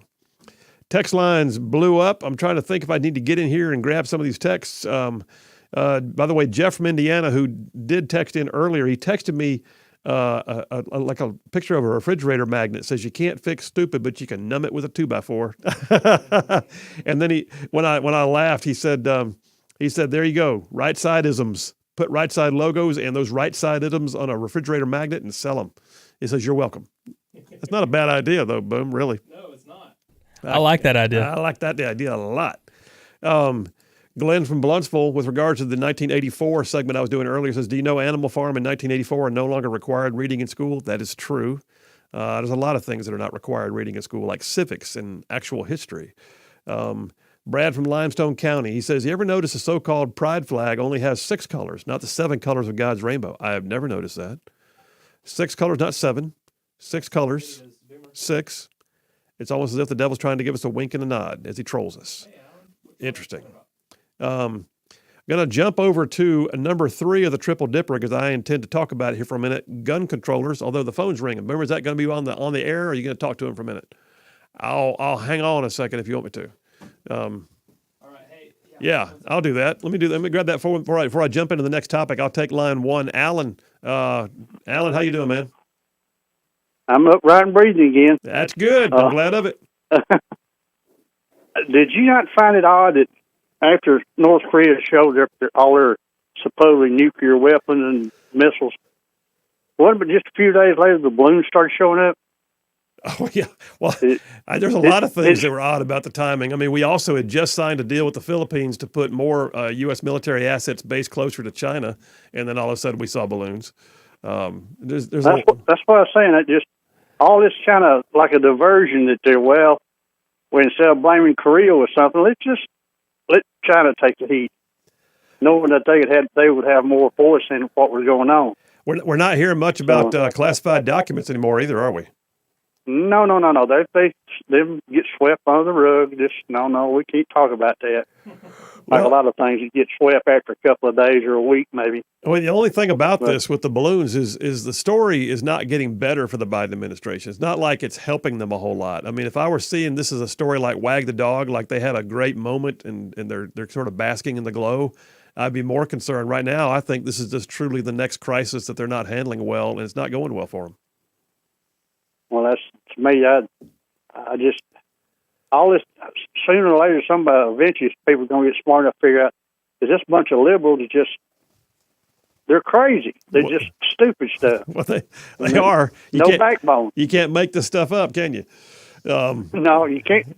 You can't dumb stupid. I mean, you can't help it. It's just, if you're dumb, you're dumb. You can't cure stupid, but like somebody said a minute ago, but you can numb it down with a 2x4. All right, Alan, appreciate the call, man. You have a good one. Let me jump into the next dipper here for a minute. This one won't take long, but it's important. Gun controllers. So we got a horrible incident. You've seen it, I know. Michigan State University. Michigan State University in East Lansing, 3 Michigan State University students dead, 5 others critically wounded. And I did not realize until just getting ready for the show that apparently the shooter also took his own life. So technically that's 4 dead, 5 wounded. And the guy was a 43-year-old. And here's the thing. Within moments, it seems, I say moments, I'm using that euphemistically, but like same day, President Biden, who's not said boo about these balloons, who cannot be found anywhere to reassure the general public that he's got it under control, or at least try to pretend that he does, that he comes out saying, and here's his statement, it's a family's worst nightmare. This is the East Lansing thing. It's a family's worst nightmare. It's happening far too often in this country. We have to do something to stop the gun violence that's ripping our communities apart. And then he went on to call for gun control measures. That's his take. His take is we need more gun control because, the gun control we got ain't working. Well, let me just point out, the shooter in this case was a 43-year-old guy with gun control crimes on his record that had not been adjudicated correctly. He also, by the way, was not using a long gun magazine fed. No, he was using a pistol. Change that narrative. He also, by the way, was on the campus of Michigan State University, which is a gun-free zone. I've got a copy of their policies right here in front of me. So what I'm hearing is gun control laws were in place and they did not stop the bad guy. Does anybody see the irony in this? The kind of sick, twisted irony that gun control is being called for despite the fact that gun control already existed and it didn't work because liberals didn't even enforce their own gun control laws. And if you get down to it, criminals don't care what your gun control laws are. It's only the good guys that wind up having their guns controlled. Period. I've got a copy. Let me dig through my stack right here. Rattle the paper a little bit. Here it is. Trustees from Michigan State University. Section 18.0 of the Trustees' Policies and Procedures. Firearms and weapons, except as permitted by state law regulating firearms, no person shall possess any firearm or weapon anywhere upon property governed by the Board of Trustees. Persons residing on property governed by the board shall store any and all firearms and weapons with the Department of Police and Public Safety, meaning you can't even keep them in your house if you live on their property. You got to store them with the police. No person shall possess, and he goes on to talk about other things that are injurious. And the use of any firearm or weapon is prohibited upon property governed by the Board of Trustees, except those areas specifically set aside and supervised as range facilities. As part of the education process, this ordinance shall not apply to police officers. This ordinance does not alter any terms of university policies that regulate the use or possession of firearms. It's been in place for many moons. It was last amended in 2009. And yet what we know now is that we have 3 kids that are dead because the bad guy could care less about your gun control laws. The bad guy, by the way, shouldn't have even had a firearm at all because Michigan state law had the opportunity to do something about it and didn't. Why do I say that? Because this guy in particular, he had a gun control weapons possession charge in 2019 to which he pleaded guilty. And the liberal prosecutor, in order to get him back out on the street quicker, downgraded it from felony to misdemeanor. So when it came time for him to purchase a firearm a few years later, it was not on his record as being a bar to purchase. Now, I'm not looking for gun control laws, me personally. I'm not advocating for them. What I'm saying here is this situation was horrible. And it was covered up with gun control laws. And they didn't work. And it's covered up in a liberal environment where, oh, by the way, you've got narratives like, oh, I don't know, it's always about the assault weapons. There's no assault weapon involved. It's all about race. Well, he was a black guy. It's all about, following the law. Well, the law let everybody down because he shouldn't have had the ability to buy a firearm if they had just charged him correctly under their state law. And oh, by the way, it was in a gun-free zone. He could care less about your gun-free zone. So what I'm saying is this, very succinctly. Gun controllers, they are not about trying to help society. They can wag that finger in your face and get on their rhetoric-filled stumps and call for things like, I don't know, an abridging of your constitutional rights. But the truth of the matter is, they don't care about the guns as much as they care about the controls. And who gets controlled? Not the bad guys. Well, Phil, these laws might prevent more shooting. You don't know that. What we do know is a shooting, right, in this case, occurred anyway. Because you had gun control laws that were largely ineffective, not enforceable, and meant nothing. And having a gun-free zone in your campus policy is a freaking virtue signal, and everybody knows it. And 3 kids are dead. 5 more are injured. And the shooter took his own life when the police finally tracked him down, despite the fact that in 2019 he pled to a weapons-related charge, and the liberal prosecutor decided to downgrade it to a misdemeanor. And here we are today. Boomer, take me to a break. We'll do that. We'll come right back. We'll wrap that up. That's number 3 of the Triple Dipper, gun controllers. It's an awful situation, and it shouldn't have happened. But like I said, bad guys, they could care less about your gun control laws. It's just the good guys who don't have a gun to take them out when the time comes that have the real issue. Phil Williams, Rightside Radio. Put that in your YouTube and smoke it.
And we are back. Phil Williams, Rightside Radio. Solid, conservative, and just plain right. Time now, 4:51 p.m. Folks, I got to tell you, ZLA Solutions, I was talking to them again this morning. I'll probably see them again tomorrow.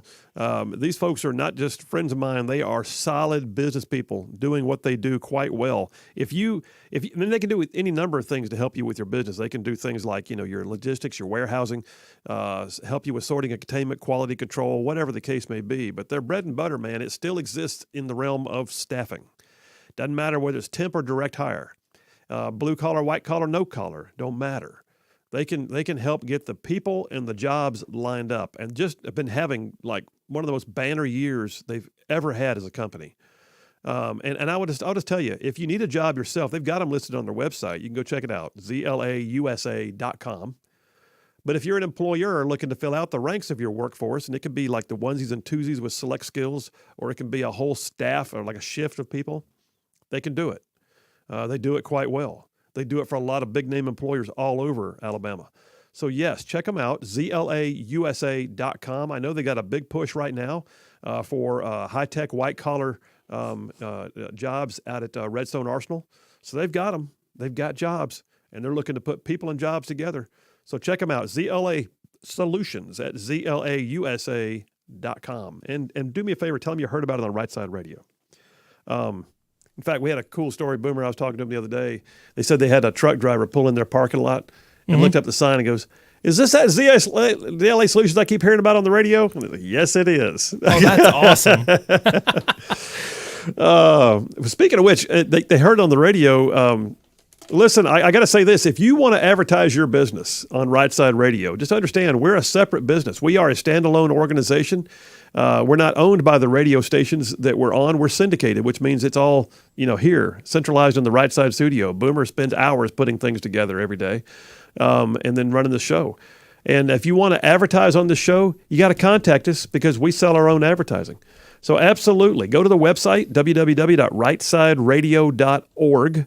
And there's a advertising and contact tab, and just send us. I mean, we've got several new advertisers about to kick in, right, Boom? Oh yeah, there's quite a few that are just about to start. Like it's just like a whole new wave of ads about to start. Yeah, just go to that contact tab and it'll send us it'll email us right there, and then we'll get right back to you. And we'll take care of it, and we'll get you lined up. Well, our sales staff will jump on it, and like we've done with several others, so we're glad to have you on the Rightside team.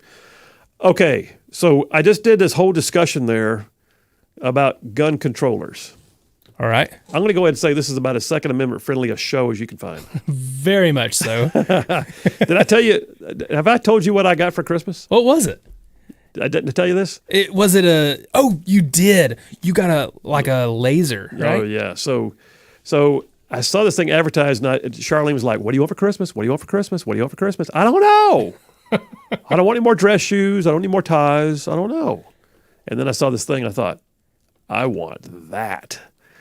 So I don't know if I can name the brand because they're not actually an advertiser on the show, but it's way cool and it works. So I got this. It's way cool and it works. It's way cool and it works. And maybe we should reach out to them to It's advertise. a laser dry fire targeting system that you can use in your house. Wow. So I got it. I got 9mm, 12 gauge, and 5.56, right? So like if I want to, I still want to do 3-gun competition one day before I get so old that I can't pull the trigger. But 3-gun uses all three: shotgun, assault rifle, and pistol. And so I got it in 9mm, 5.56, and 12 gauge. I haven't done the 5.56 and 12 gauge yet. I've been practicing my 9mm.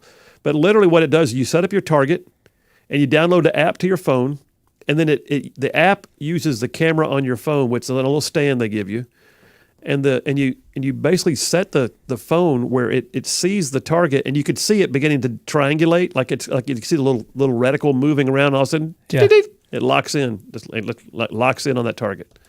At that point, you have in this case, I've used my Glock 19. You put your 9mm shaped laser pointer in the chamber of your weapon, and every time you fire, it shoots a laser at the target, and then your app on your phone goes. It'll say it'll go, bang, 9 points. and it'll show you the red dot where you hit the target. That is so cool. I need this. You have to recharge the weapon because there's no gas involved. So, there's no gas blowback. So you recharge the weapon, fire again. Bang! 10 points. And it keeps your history. It does? Yeah. So you can do all kinds of things. You can time yourself so that you're shooting a certain amount of shots in a certain amount of time. You can do like it's a round of 20. You can do whatever. And then you can go back and check your progress, see how you've done. You know what they need to do is they need to hook it some way to online where you can do a competition with your friends. You can. Oh! You can sync with others and compete and see how you do. And then here's the thing. The one thing I haven't figured out yet. Does it allow for multi-gun? So if I want to do weapons transitions, like say I want to take 2 shots with the 5.56, like with my AR. Right. Take 2 shots with my AR and then transition to my sidearm. Can I do both at the same? I think I can. I don't know why I couldn't. I don't know why you couldn't. So at that point, you're literally swapping weapons and trying to maintain accuracy at the same time. You know what? We're probably going to have to bring that in here, and I'm going to have to get one. And during the breaks, we're going to have to practice. During the breaks, nothing. How about with a hot mic? Hot micing it up, and we're taking target practice. And then the winner gets to eat donuts. I like this idea. Oh, my gosh. And anybody that's watching the live feed can just join right in. So I'm saying they do make toys for adults that are worth having. I like it. And by the way, you can be up to 100 feet away from that thing. Really? Yeah. Darn right. If you got 100 feet of space in your house to do it in, but yeah, you can just set that sucker up, back up your pace, and see whether or not you can still hit that target. Wow. Just saying. That's awesome. Too cool. Second Amendment friendly. Live free or die. That's what I'm saying. All right, folks, listen, it's been an amazing kind of day. We're going to be back here tomorrow. I do know for a fact that tomorrow is another one of my favorite segments, Boomer and McQueen. Oh, yeah. Oh, yeah, with his better 3/4 here in studio with us. So we'll have that tomorrow. Working on right now some major interviews that we're hoping to get done sometime soon. I am seeing, by the way, there's somebody just texted in and said we have a Black Hawk down in Harvest, Alabama, not far from Alabama Highway 53. That's brand news to me. We will double check that and see what's going on. But yeah, Andrew from Tony just said, you guys tracking the helicopter crash north of Huntsville? Happened around 3 p.m. Confirmed military, no survivors. And then we got another one without a name that says the same thing, Black Hawk down in Harvest. It's a scary thought. God bless them. All right, folks, Phil Williams, Rightside Radio. We'll be back here tomorrow, too. We'll see you then.